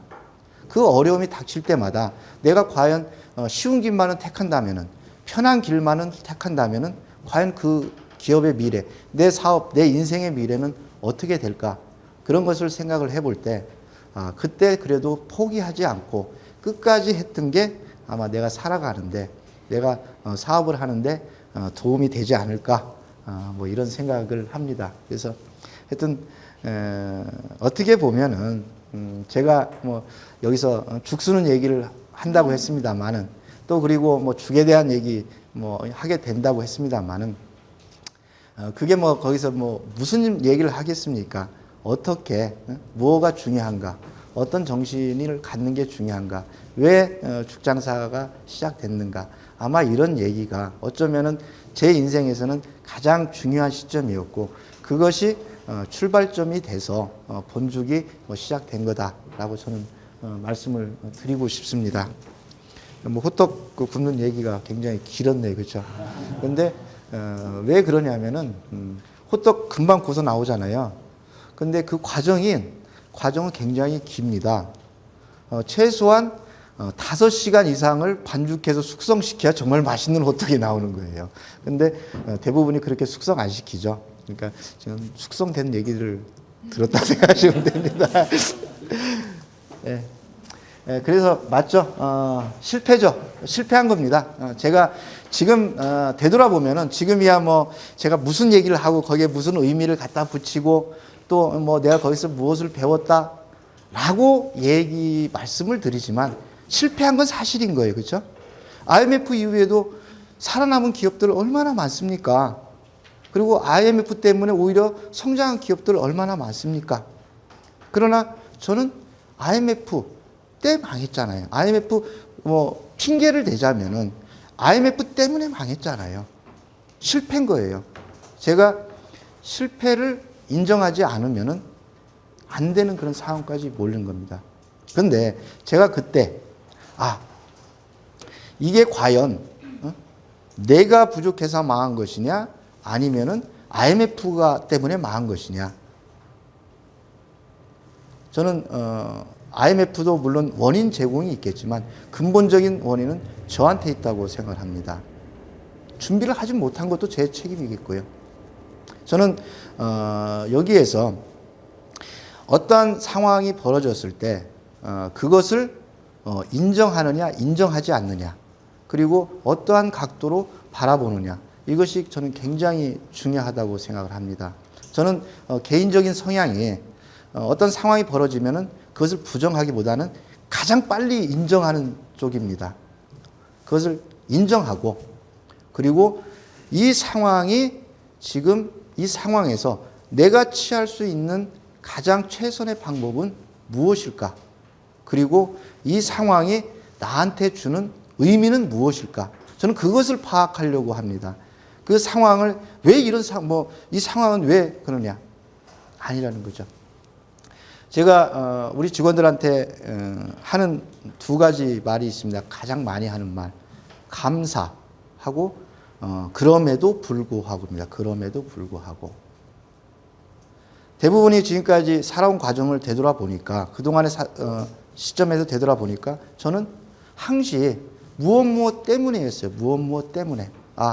내가 서울에 있는 인류대학을 못 간 것은 내 머리가 나빠서 내 노력을 못해서가 아니고 우리가 아버지가 안 계셔서 우리가 그때 당시에 서울로 학교를 보낼 만한 처지가 못 돼서 무엇 때문에 항시 내가 그리고 사업을 망한 것도 IMF 때문에 그리고 사람이 떠난 것도 너네들이 잘못됐기 때문에 인간성이 그렇기 때문에 항시 무엇 때문이었다는 거죠. 그러다 보면은 그 문제의 원인을 나한테서 찾지 않고 항시 상대방이나 상황이나 외부로부터 찾게 된다는 거죠. 그러나 무엇 때문에가 아니고 그 상황을 인정하고 거기에서부터 이것을 어떻게 받아들이고 어떤 관점으로 받아들이고 내가 취할 수 있는 방법이 무엇이고 이 상황이 종래에는 나한테 주는 의미는 무엇일까라고 생각하면은 전혀 똑같은 상황도 다른 각도에서 볼 수가 있다. 저는 이렇게 생각을 합니다. 그래서 무엇 때문이 아니고 그럼에도 불구하고 그래 내가 비록 IMF 이런 상황이 왔음에도 불구하고 내가 지금 이 니어가를 가지고 이 호떡 장사를 할 수 있는 게 감사하다. 아버님이 뭐 그렇게 해서 돌아가셨지만 그럼에도 불구하고 우리 어머님이 끝까지 저희 남매들을 케어해 주신 게 감사하다. 남들은 대학도 못 가는데 그래도 지방 대학이라도 그 지방 국립대라도 다닐 수 있게 해주신 어머님이 있어서 감사하다. 어떠한 상황이든 저는 마찬가지라고 생각합니다. 제가 인생을 얘기할 만큼 그렇게 많이 살아보지는 못했지만 살다 보니까 내가 원하는 모든 것들이 이루어지는 경우는 단 한 번도 없더라고요. 그리고 항시 상황은 내 의지하고는 상관없이 다가오는 것 같더라고요. 한번 생각들을 한번 해보십시오. 우리가 하면 된다, 못할 것이 없다라고 하고는 있지만 과연 정말로 우리가 우리 의지로, 우리 노력으로 컨트롤할 수 있는 상황들이 과연 얼마나 됐었는지 우리 의지하고는 전혀 상관없이 다가올 수 있는 그런 상황들이 너무나 많다는 거예요. 그런 상황들을 다 그때마다 무엇 때문에 그 상황 때문에 한다 그러면은 과연 내가 앞으로 거기서 얻을 수 있는 건 뭐고 할 수 있는 건 무엇일까? 그러실 것이 아니고 상황 그 자체는 인정을 하되 대신 내가 할 수 있는 것, 나는 그 상황을 바라보는 관점은 내가 선택할 수가 있잖아요. 그 상황 자체는 내가 선택할 수 없다 할지라도 IMF 내가 원해서 온 건 아니지만 그 IMF를 바라보는 관점, IMF를 보는 시각은 내가 선택할 수가 있잖아요. 그럼 나는 그것을 찾자. 아마 그랬던 것 같습니다. 그래서 항시 내가 할 수 있는 것이 무엇일까? 또 내가 이것이 분명히 어떤 지나고 보면은 이때 나한테 주는 의미가 있을 것이다. 그 의미를 찾자. 그것이 아마 항상 우리가 조금 한 발짝이라도 그 한 단계 한 단계 나갈 수 있는 그런 게 아닌가 저는 뭐 이렇게 생각을 하고 있습니다. 그래서 제가 그냥 IMF 또 그때 현실 그걸 인정하기 시작했고요. 여기서 뭐 할 수 있는 일이 뭔가 그렇게 받아들이고 그때 비록 길거리 노점 호떡 장사지만 뭐 최선을 다하자 했고요. 친구들 다 떠났지만 그래 그 인정하자. 그리고 너네들이 인간성이 나빠서 그런 게 아니고 뭐 내가 내 처지가 그래서 그런 걸 어떻게 하겠니 하고요. 지금 뭐 요즘에 제가 조금 자리를 잡았을 때 친구들이 전화가 굉장히 많이 오더라고요. 그런데 이제 전화가 오면은 하는 얘기가 있습니다. 야 철우야 너 전화번호 언제 바뀌었어? 내가 얼마나 전화하고 너 찾았는데. 나 전화번호 이게 좀 그렇게 하다 보니까 좀 바뀐 지 오래됐어. 하고 제가 그냥 맙니다. 그러고서 이제 마는데 사실 그때나 지금이나 저 전화번호 똑같습니다. 전화번호 안 바뀌었거든요. 6870 뭐 똑같습니다. 똑같은데 근데 나 전화번호 안 바뀌었거든 하면은 얼마나 무안하겠습니까? 근데 그것도 처음에는 저는 뭣도 모르고 처음에는 저도 그렇게 얘기를 했어요. 나 전화번호 안 바뀌었는데 친구가 너무 무안해하는 거예요. 너무 이래서는 안 되겠구나. 무슨 악의가 있어서 그런 것도 아니고 또 그렇게 또 무슨 이렇게 정말 반가워서 전화를 한 건데 그렇게 참 우리 속된 말로 이렇게 쫑꾸를 줘버리면은 그 사람 인격이 뭐가 되겠어요? 아니다. 그래서 나 전화번호 바뀐 지 오래됐어. 뭐 그 상황이 그런데 전화번호 이렇게 가지고 있겠니? 너 어떻게 사니? 뭐 어쩌고저쩌고. 그렇습니다. 하여튼 그런 식으로 그런 것 자체도 그냥 다 인정을 하고 받아들이고 뭐 하게 됐다. 이제 그런 겁니다. 예. 어떤 경우든 상황은 우리 의지하고는 상관없이 온다. 그 대신 거기에서 내가 그 상황을 바라보고 하는 관점은 내가 선택할 수 있지 않느냐. 뭐 저는 이제 그런 말씀을 드리고 싶었습니다. 이 얘기 제가 잠깐 하겠습니다. 아마 사업하시는 분들한테는 뭐 또 도움이 될 수도 있겠고요. 본죽, 제가 만들어낸 거 아닙니다. 요즘은 뭐 버버리나 예를 들어서 뭐 제록스나 뭐 바리깡이나 뭐 이런 식으로 어떤 보통 명사가 이제 거의 되다시피 했는데요. 그러면 죽을 저희가 만들어냈느냐? 저희가 만들어내지 않았습니다. 죽은 옛날부터 있었던 거예요. 그런데 저희가 그것을 제가 바라보는 시점을 조금 달리 했을 뿐인 거죠. 뭐 많은 분들이 어떻게 해서 이렇게 본죽이 개발됐느냐 뭐 했느냐 그런 말씀들을 많이 하십니다. 그러나 죽 자체는 저희가 만든 게 아닙니다. 그리고 어쩌면은 이 본죽도 저한테 기회가 없었을 수도 있습니다.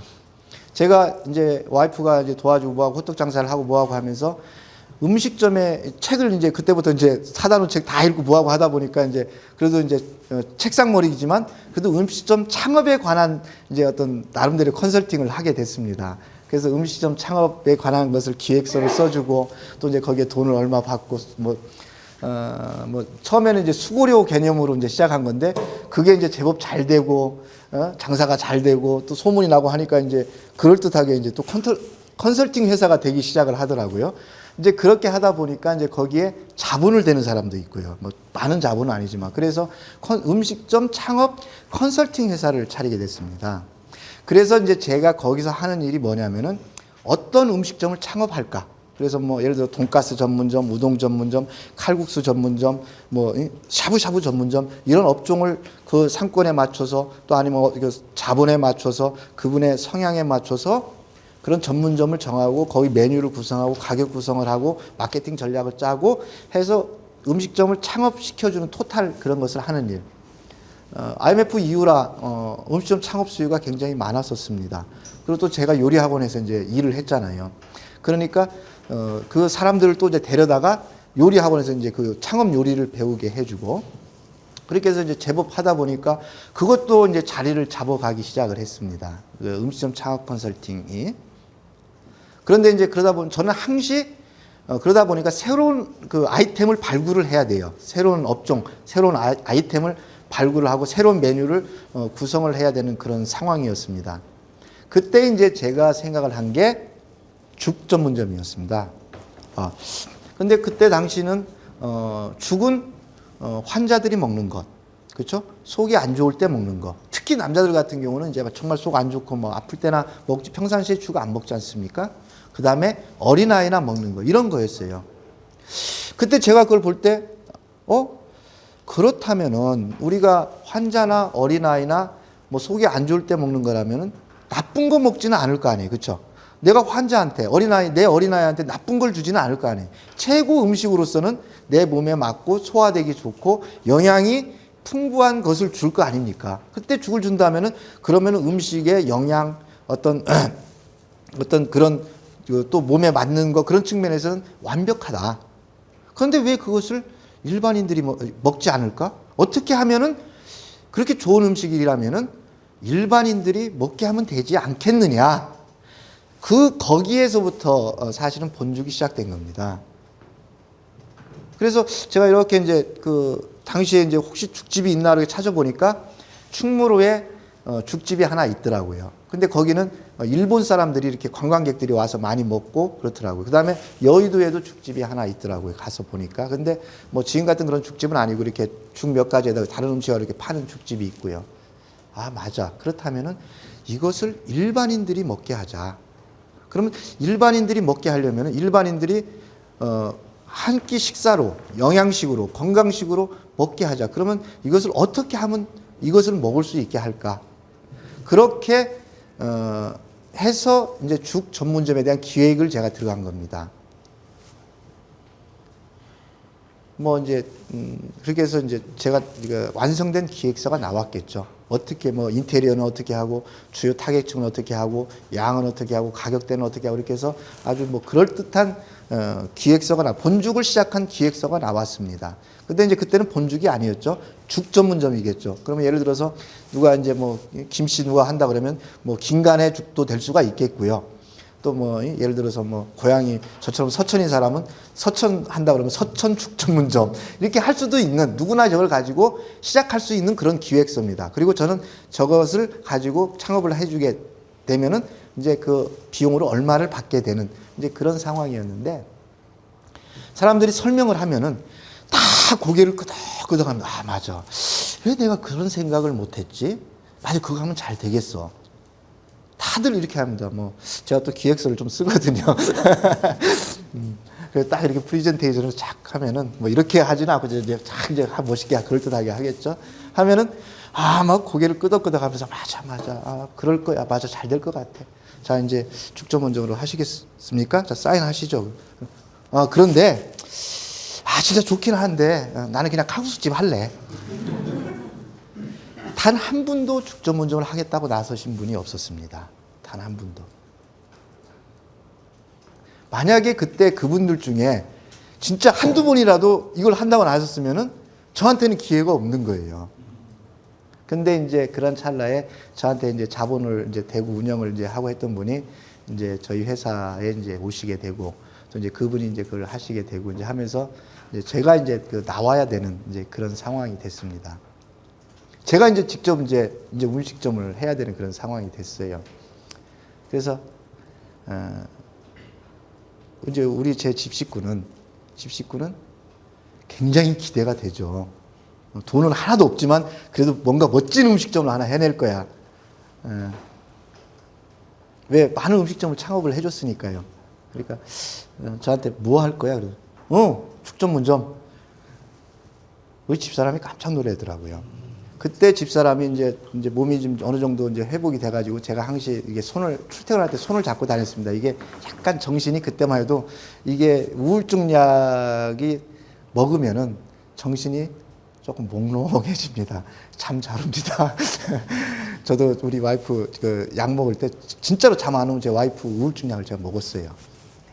몽롱하고 이제 그런 상태로 제가 이제 항시 데리고 다니는데 그때 이제 제 옆에서 이제 그 도와주는 일을 했어요. 왜? 그때 당시만 해도 집에 놔두면 불안하니까. 집에 놔두면 무슨 일을 할지 어떻게 될지 모르거든요. 그래서 이제 도와주는 일을 했을 때 다른 사람들이 제가 설명을 해서 죽전물점을 하라고 설명을 해서 딱 했는데 안 하면은 가장 안타까워하는 게 저보다도 그 옆에서 그걸 지켜보고 있는 제 안사람이 그걸 제일 안타까워했어요. 야, 정말 사람들 바보 같다. 왜 안 할까? 응? 저렇게 좋은데. 참 이상하다. 그렇게 제일 안타까워하던 사람이었거든요. 근데 이제 정말 우리가 이제 조그만 구멍가게라도 해야 될 처지가 돼서 뭐 할 거야 했는데, 저 죽집? 그러니까 그렇게 안타까워하던 사람, 나 그거 안 할래. 그거 아무도 안 했잖아. 우리 집 식구도 그러더라는 거죠. 그만큼 아무도 가지 않는 길은 쉽게 선뜻 가기가 어렵다.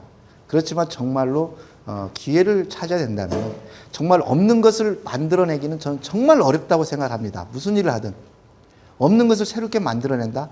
과연 하늘 아래에 정말 새로운 것이 있을까요?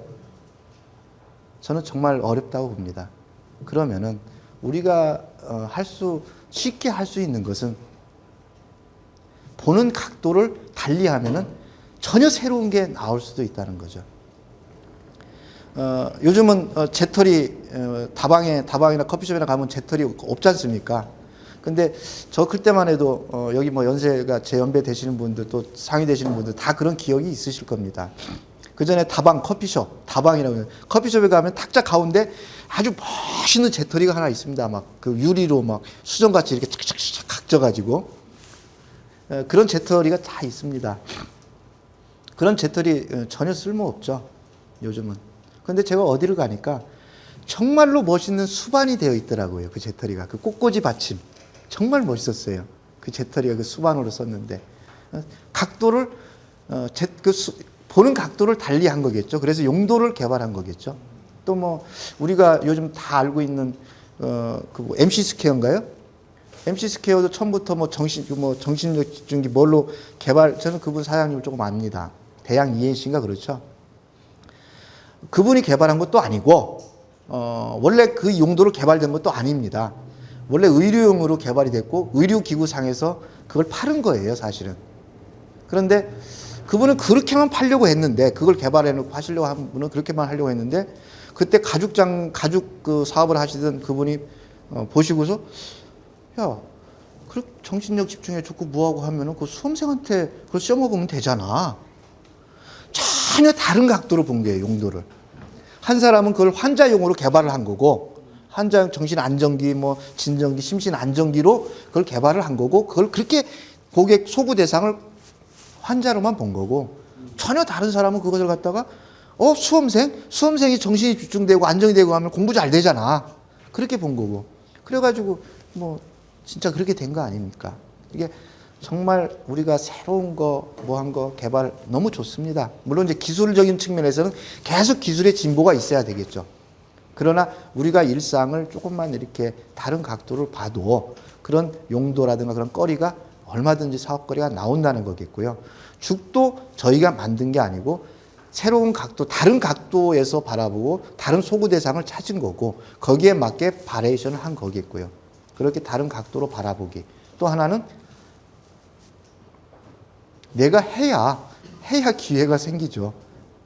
안 하고 남이 다 검증된 거 하려면은 그만큼 나는 비용을 지불해야 되고 또 그만큼 많이 또 뭐 이익도 적고 내가 차지하는 쉐어도 적을 테고요.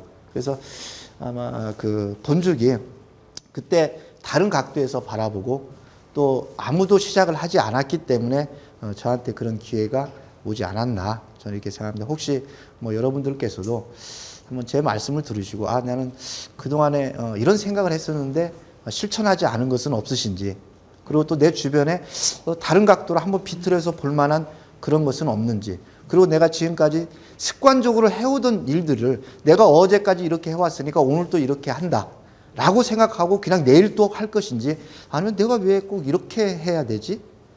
라고 할 것인지 한번 되돌아볼 수 있었으면 좋겠다 하는 의미로 제가 본죽 제가 시작한 얘기를 하게 됐고요. 그때 그분들이 안 했기 때문에 제가 했고요. 그분들 지금 아마 땅을 치고 있을 겁니다. 아까 제가 이런 말씀 드렸죠. 여러분들도 기왕에 하는 일이라면은 좀 큰 꿈을 크게 가지시기를 제가 당부를 드리겠습니다.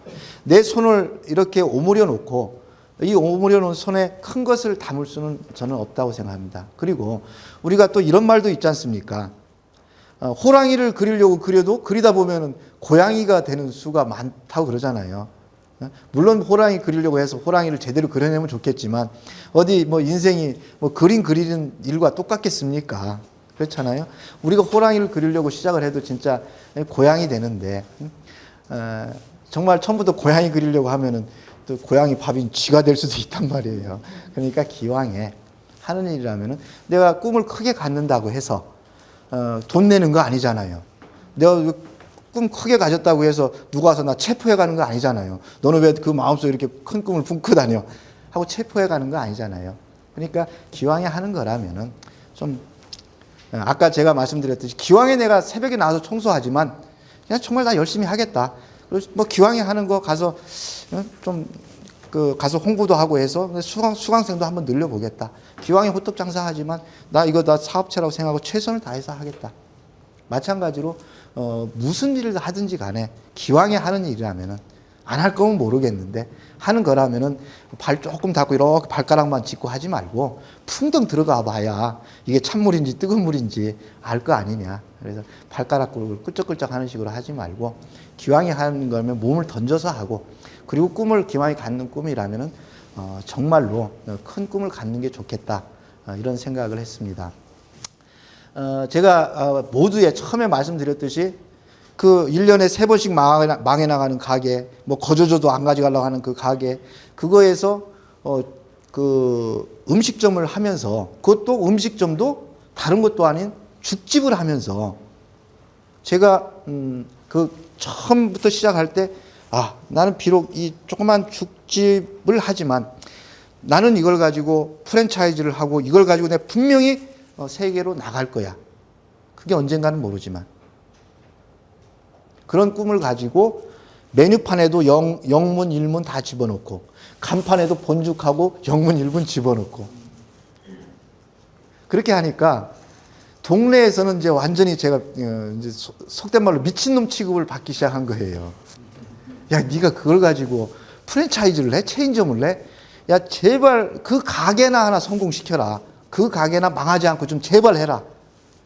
맨날 거기 주인 바뀌는 가게다. 그리고 다른 것도 아니고 지금 거기에 그 정말 좋은 음식점을 내도 성공할까 말까인데 설렁탕집도 했다, 찌개집도 했다, 삼겹살집도 했다, 별것을 다 해도 망해 나가는 자리인데 거기다가 더군다나 죽집을 한다고 하니까, 죽집을 가지고 또 체인점을 낸다고 하니까 그 사람들 입장에서 보면은 얼마나 진짜 가소롭겠습니까? 그걸 가지고 체인점하고 이렇게 하고 거기다 간판에다가 그 동네에서는 없는 영문도 이렇게 넣어놓고 일문도 딱 넣어놓고 본죽 이렇게 딱 해서 옷가유 전문점 해서 일본어도 써놓고, 그러니까 그 사람들 입장에서 보면 참 미친놈인 거죠. 그래서 이제 앞에서 대놓고는 뭐라고 안 합니다. 야, 참 간판이 참 그럴듯하네, 멋있네요. 그리고 이거 죽집 인테리어를 이렇게 꼭 해야 되나요? 이렇게 이제 앞에서는 이렇게 해요. 잘 됐으면 좋겠네요. 바로 돌아서면 뒤통수가 아주 근질근질합니다. 돌아서 수근수근 하니까 그러면서 제 귀에 들리는 얘기가 정말로 야, 너 저거 내기하자. 언제 망하나 보자. 우리 내기하자. 그리고 저게 성공하면 내 손가락에 장을 짓겠다. 이런 얘기 참 저 많이 들었습니다. 그렇지만 그렇게 하든 어찌 됐든 내가 꿈꾼다고 해서 그 사람들한테 해대는 게 아니잖아요.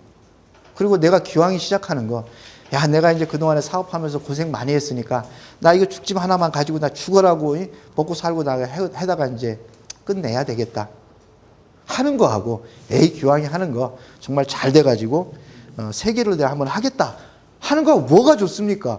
이거 선택의 문제예요. 그 뭐 돈 드는 거 아니잖아요. 우리 여기 계신 분들도 똑같습니다. 하는 거, 야, 내가 어떻게 해서 이거 좀 잘 납품이나 하나 해서 아니면 뭘 해서 뭐 이렇게 하는 거 하고, 야, 내가 지금 비록 지금은 이렇지만 내가 분명히 이 분야에서 최고 선도가 되고 글로벌 기업으로 만들 거야 하는 거하고 틀리잖아요.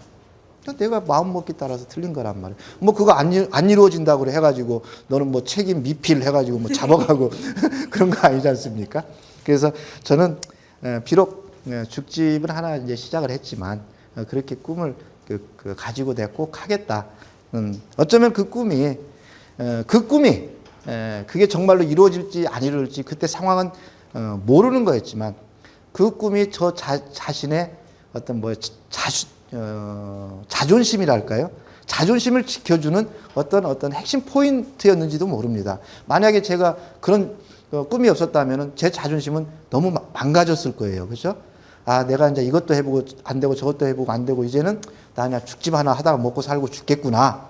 그렇다면 참 얼마나 이게 참 비관스럽겠습니까? 그러면 이제 그날 얼마 팔았나, 얼마 남았나 봐가지고 소주 먹으러 가야 되고 남은 거 조금 이제 챙겨가지고. 그런데 그런 꿈이 있기 때문에 그 꿈이 나를 어디로 나가야 되는 그런 길라잡이가 되어주고 또 나를 지키는 어떤 자존심의 보루가 되어주지 않았나, 뭐 이런 생각을 합니다. 저희 본죽 처음부터 장사 잘 됐던 거 아닙니다. 정말로 그렇게 해서 시작을 했는데요. 너무 장사가 안 되더라고. 장사가 안 되고, 보통 음식점은 어떤 음식점이든 하나 오픈을 하면은 그래도 그 하루 이틀은 다 북적북적 하는 게 보통 상례잖아요.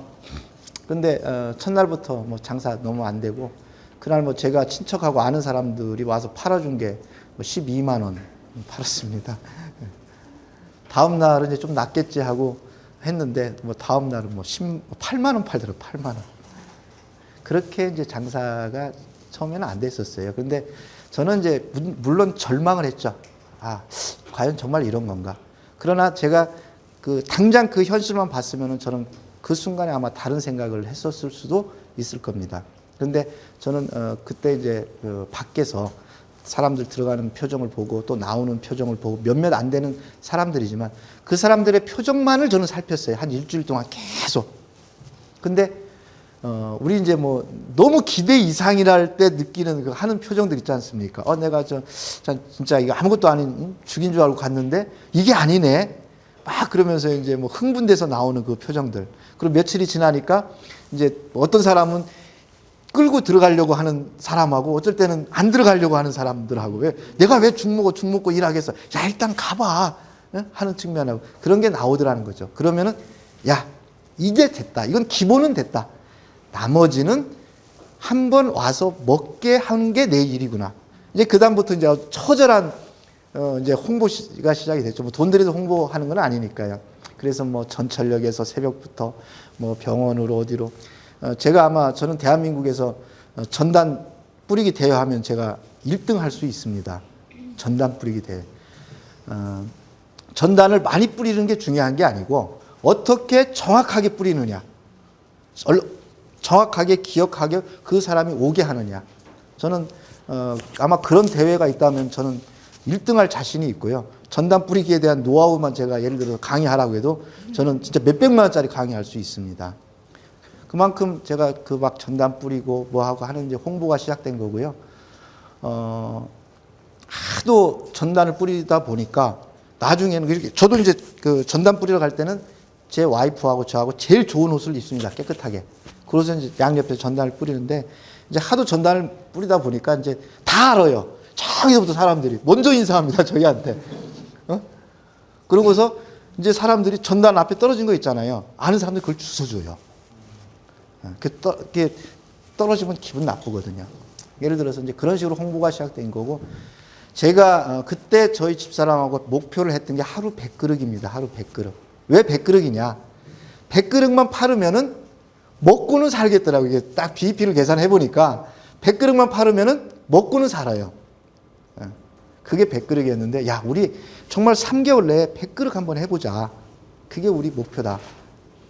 그렇게 하고 시작된 그런 일이 3개월 좀 남짓하니까 저 2층 가게인데 그냥 2층 밑으로 쭉 뱀처럼 줄을 서는 그런 이제 진풍경이 이제 연출이 됐습니다. 그래서 모든 분들이 처음에는 본죽 처음부터 장사가 잘 되지 않았을까? 장사가 잘 되니까 이렇게 체인점이 늘어난 게 아닐까? 뭐 그렇게 생각하시는 분들이 많은데요. 그렇지 않았다는 거. 그리고 그 대신 또 처음에 장사가 안 됐지만 저는 어떠한 각도에서 그 문제점을 보고 그 가능성의 싹을 보고 그에 집중적으로 내가 할 방법을 찾아서 최선을 다해서 끝까지 포기하지 않고 했다는 것. 아마 그것이 오늘의 그 본죽이 있지 않나 뭐 이렇게 생각을 합니다. 오늘 참 죽 얘기 엄청 많이 듣죠. 네? 사람들은 죽 쓰는 거 다 싫어합니다. 제가 여기서 택시를 타고 왔는데요. 시간이 좀 많이 걸릴 것 같아가지고 제가 2시간 전에 출발을 했습니다. 근데 아무리 밀려도 2시간은 안 걸리잖아요. 근데 거의 2시간 가까이 걸렸어요. 아까 그 시간에 왔으니까. 그러니까 택시 운전사가 요만큼 와가지고 진짜 오늘 죽 쓰네. 제가 죽장사한 줄 모르고 차가 막히니까 그 사람들 많이 움직여야 되는데 막 그러니까 정말 오늘 죽쓰네 막 전화가 오더라고요. 동료한테 오는 것 같아요. 지금 어디야? 뭐 구로동 어디야? 야, 나 지금 죽 쓰고 있다 야. 택시 운전사가 그러는 거예요. 제 앞에서. 근데 죽도 잘 쓰면 성공한다는 거. 네, 오늘 뭐 죽 많이 쓰는 얘기는 나왔는데요. 뭐 이건 그냥 넘어가도록 하겠습니다. 저희가 정말 100개 팔았을 때 제 집식구하고 저하고 정말 뜨거운 눈물 많이 흘렸고요. 또 가맹점 1호점 내주면서 정말로 제 아내가 뜨거운 눈물을 많이 흘렸습니다. 제 아내는 아까도 말씀드렸듯이 뭐 그런 과정 거쳤고 또 이제 제가 이제 죽은 처음에는 반대를 했지만 제가 죽집을 한다고 할 때 그 모든 그 노하우를 6개월 동안 이 손이 막 다 진짜 물집이 잡힐 정도로 죽 쓰다 보면 다 튑니다. 튀어서. 그게 이렇게 해서 이제 노하우를 개발을 해내고 메뉴를 구성을 하고 이제 해서 이제 시작을 했고 뭐 새벽에 일어나서 시장 보고 또 전담 부리고 가게 문 열고 이렇게 해서 이제 키우는 게 죽집을 해놨는데 처음으로 100개를 도달할 때 정말 힘들게 울었고요. 많이 뜨거운 눈물을 흘렸고 가맹점을 내줄 때 지금이야 이제 시스템이 아주 잘 저희가 대한민국 프랜차이즈 외식 프랜차이즈 중에서는 최고의 시스템을 갖췄다고 자부를 할 만큼 잘 갖춰져 있지만 그때는 단 제 와이프하고 저하고 둘밖에 없는 거예요. 주방에서 일을 하는 사람도 있었지만 그런 열악한 상황 속에서 저희가 할 수 있는 방법은 우리가 했던 것처럼 똑같이 모든 노하우를 다 전수를 해주는 수밖에 없습니다. 그렇게 해야 할 수가 있으니까요. 내가 죽집을 한번 해보겠다. 본죽 내가 가맹점을 한번 해보겠다 하고 왔을 때 제일 말렸던 게 저희 제 지금 아내 연구소장이 말렸습니다. 내가 당신한테 살면서 앞으로 살면서 당신이 무슨 사업을 하든 뭘 하든 난 당신한테 돈 달라고 이제 평생 안 하겠다. 그 대신 이걸 가지고 체인점 하라고 하지 말아라. 나 그냥 이거 가지고 나 애들 이렇게 키워가면서 내가 우리 가정 잘 꾸리고 할 테니까 내가 당신 정말 사랑하지만 내가 당신이 또 사업을 해서 뒤집어지고 엎어지고 힘들어지고 하는 것은 난 정말 이제 싫다. 난 정말 그 과정을 또 다시 겪을 수가 없고 이것을 또 체인점을 한다면 이게 또 사업화가 된다는 건데 이 사업을 끝까지 잘한다는 보장이 없지 않느냐. 난 당신한테 앞으로 평생 살면서 돈 단 한 푼도 안 갖다 줘도 원망 안 할 테니까 그 대신 이걸 가지고 사업하자고 하지 말아라. 그리고 나는 우리 애들 내가 키우면서 그냥 이 가게 잘하면 2개 아니면 이 하나를 가지고 내가 먹고 살겠다. 그렇게 했습니다. 근데 저는 그 말에 사실 반박할 일이 입이 없었어요. 입이 10개라도. 왜? 고생 너무 많이 시켰거든. 그런데 제가 며칠을 두고 설득을 했습니다. 우리가 이렇게 그동안의 어려운 과정을 겪었던 거 뭐 한 것을 거쳐서 우리가 이것을 우리만 갖고 있다면 이 열매는 우리로서 끝날 것이다. 그런데 이런 과정을 겪었던 것이 분명 무슨 의미가 있을 것이다. 우리가 그동안에 겪었던 고통, 과정, 이런 것들이 분명 너 혼자만, 우리 혼자만 해서 이제 안정되게 먹고 살고 뭐 하라고 한 그런 것은 아닐 것이다. 그리고 당신이 요리 전문가도 아니지 않느냐. 근데 어떻게 해서 이렇게 좋은 죽 메뉴가 나올 수 있었겠느냐. 이것은 축복 아니냐. 그 축복은 분명히 당신 혼자만 누리라고 한 게 아닐 거 아니냐. IMF 이후에 지금 우리처럼 이런 과정을 겪고 있고 어려움을 겪고 있는 사람들이 수도 없이 많을 것이다. 내가 이 노하우를 나눈다면은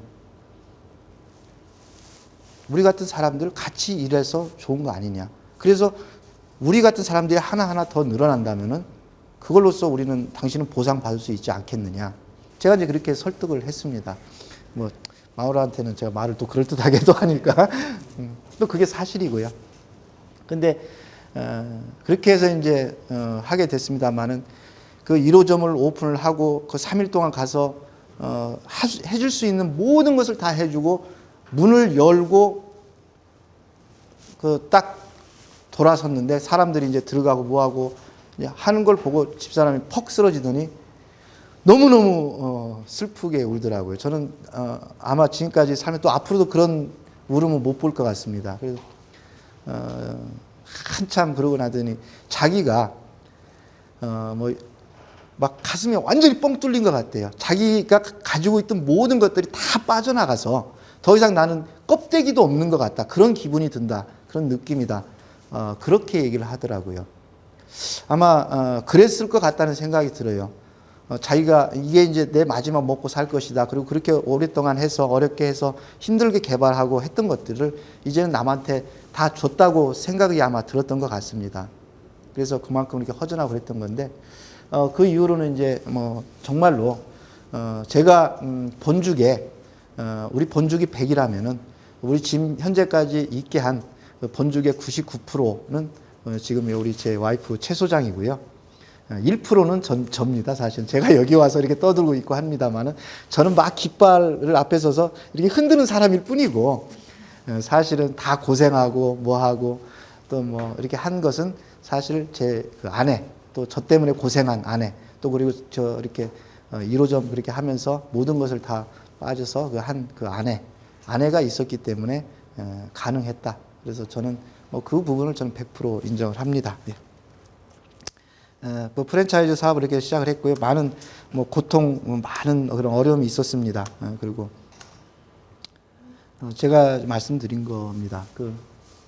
저는 지금까지 여러 말씀을 드렸습니다. 제가 그전에는 정말 제가 모든 일을 무슨 일이든지 전 잘하는 스타일인 줄 알았어요.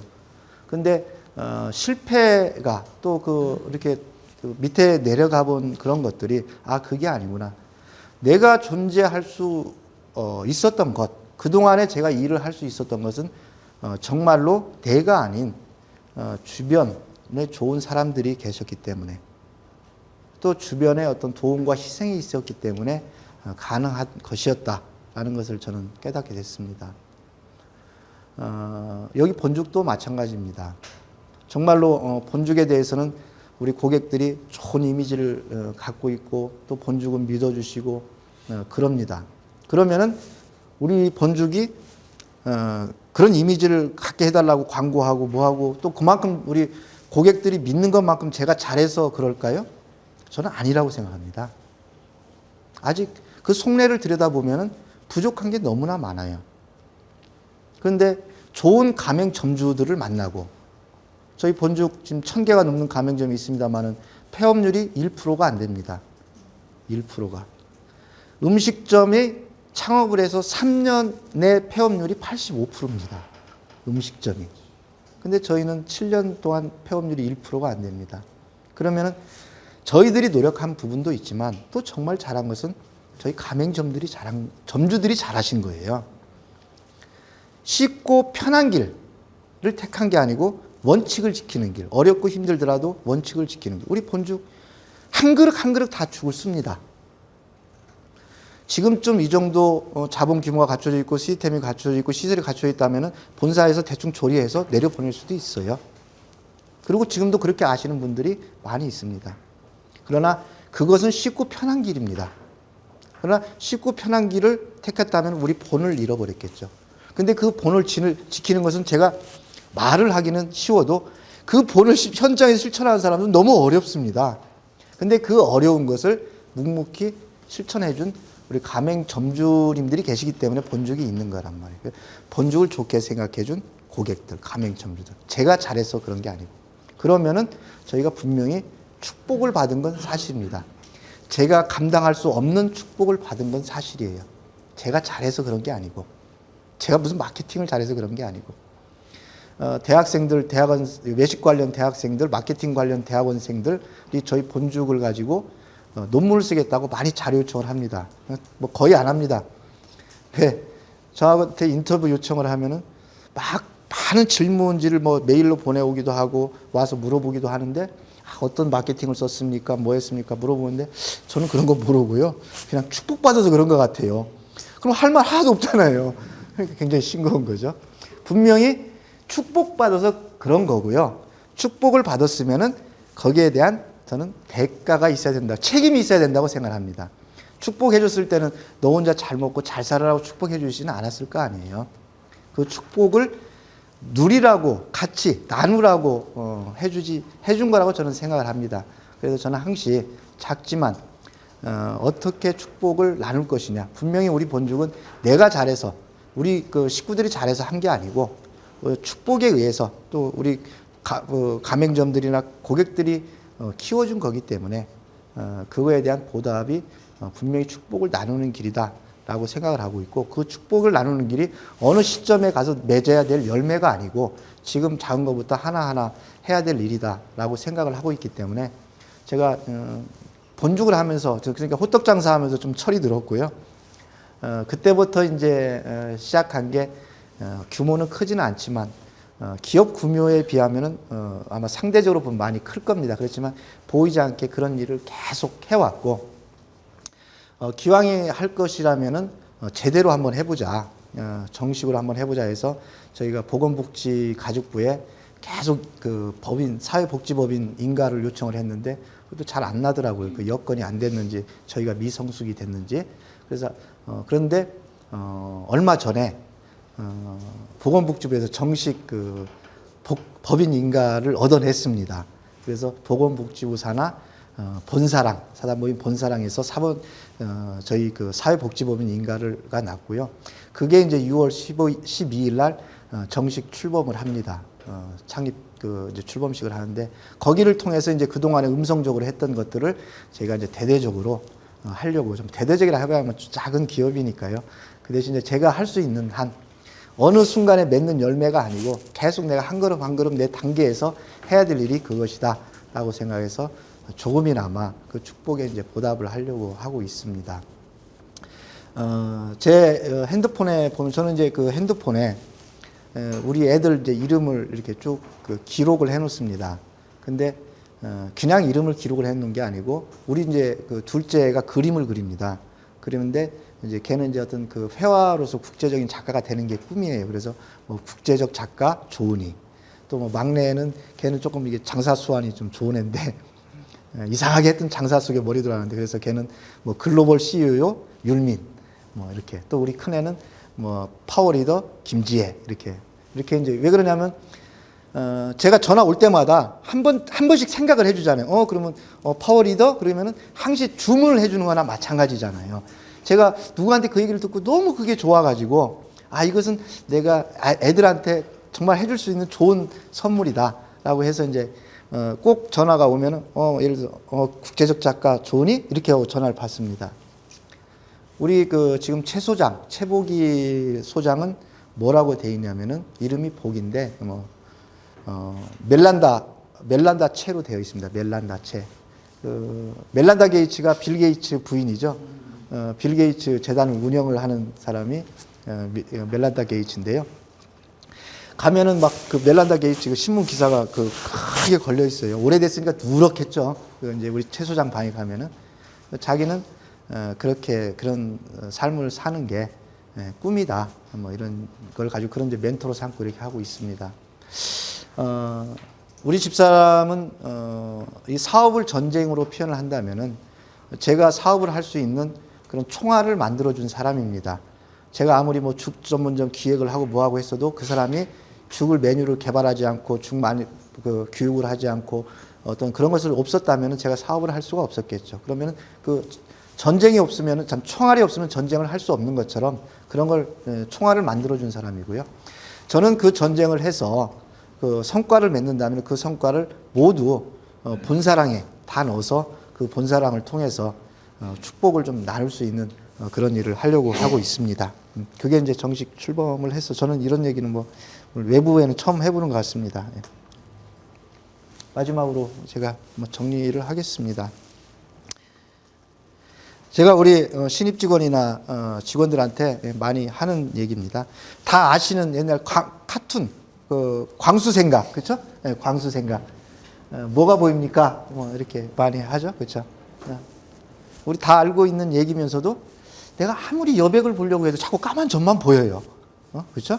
네, 뭐가 보입니까? 하면 까만 점이요, 그렇죠? 맞습니다. 까만 점이 보입니다.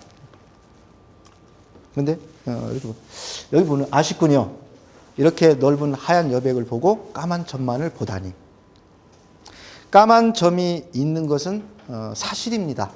그리고 우리가 사람인 이상 저 넓은 여백보다는 까만 점이 먼저 보이는 것이 또한 사람이고요. 나는 아까 좀 전에 그 관점에 대해서 아마 말씀을 드렸을 겁니다. 상황에 대해서도 말씀을 드렸을 거고요. 상황이나 그런 것들은 내 의지와 상관없이 오는 경우가 많이 있겠고요. 그러나 내가 그 상황은 선택하지 못해도 내가 이 상황을 바라볼 수 있는 관점은 내가 스스로 선택을 할 수 있다. 아마 이런 말씀을 드렸던 것 같습니다. 이 점, 내가 지우고 싶은 과거가 될 수도 있겠죠. 또 아니면 내가 살면서 저질렀던 실수, 실패가 될 수도 있겠고요. 저도 지금까지 살아오면서 수도 없이 많은 이 까만 점들을 찍었던 것 같습니다. 경우에 따라서는 까만 점을 찍는 게 아니고 그냥 잉크를 엎드려서 막 그렇게 얼룩지게도 했던 것 같습니다. 그리고 앞으로도 또 살면서 얼마나 많은 저 까만 점들을 찍어갈지 모르겠어요. 그리고 어쩌면은 우리가 사는 인생 그 자체가 하얀 여백을 가지고 태어나서 태어나는 순간부터 하나하나 자꾸 큰 점을 찍어 나가는 그런 과정인지도 모릅니다. 그러나 우리가 살아가는 그 과정 자체가 까만 점을 찍어가는 그 과정이라 할지라도 그것이 인생이라 할지라도 내가 앞으로 살아갈 수 있는 것은 까만 점이 아니고 아직도 남아있는 그 여백이기 때문에 가능한 게 아닌가 저는 이렇게 생각을 합니다. 저 까만 점이 지나간 내 발자취고 편린이고 또 실수가 될 수도 있다면은 아직도 남아있는 그런 흰 여백은 나에게 아직도 가지고 있는 가능성이다. 저는 흰 여백을 가능성이라고 보고 있습니다. 여기 계신 분들은 저보다 훨씬 더 많은 흰 여백을 가지신 분들이라고 저는 생각합니다. 그리고 저도 많은 까만 점을 찍으면서 살아왔지만 그래도 또 흰 여백이 있다면은 까만 점을 보지 않고 흰 여백을 보면서 뭐 이 일을 해나가지 않을까 이런 생각을 합니다. 아까 제가 말씀드렸듯이 무엇 때문에가 아니고 저 하얀 점 때문에가 아니고 저 하얀 점이 있음에도 불구하고 또 많이 살다 보니까 이제는 흰 여백보다 까만 점이 더 많아졌음에도 불구하고 나는 그 흰 여백을 보겠다. 이것은 여러분들의 선택이 아닌가. 저는 이런 생각을 합니다. 제가 뭐 많은 얘기를 했습니다. 그러나 그 어떤 것들은 지극히 사소한 제 개인적인 얘기가 될 수도 있겠고요.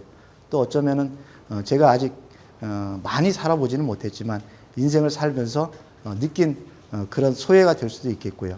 또 어떤 저 점 같은 그런 것들을 통해서 내가 인생을 바라보는 관점이 될 수가 있겠고요.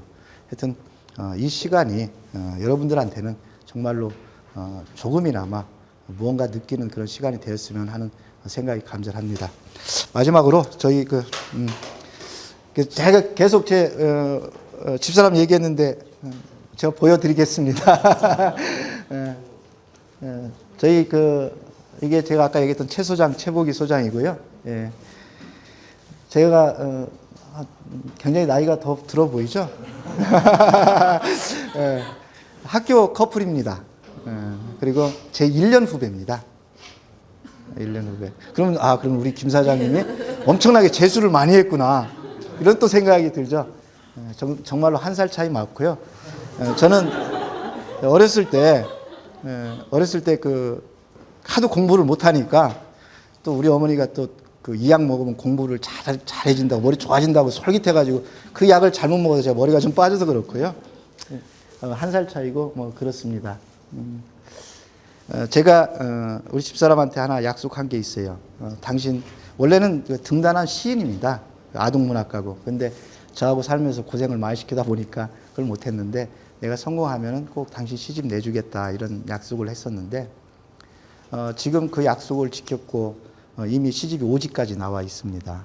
우리 본주 가맹점에 가시면은 그 시집을 보실 수가 있습니다. 그리고 얼마 전에 현대 랭보문학상도 수상을 했고 저는 그 약속을 지켰다는 말씀을 이제 드리는 겁니다. 가능성 믿고 출발을 하십시오. 우리 집사람 저하고 학생 때 결혼을 했습니다. 홀어머니의 외아들의 미래 비전도 없고 공부는 지질이 못하고 대학은 학점 부족해서 졸업을 할까 말까 걱정되고 그런 저였는데 저의 가능성을 보고서 자기 모든 것을 던지고 했다고 합니다. 저는 또 그 사람이 그렇게 저를 믿어주니까 그 사람 기대에 어긋나지 않게 또 살기 위해서 노력을 했고요.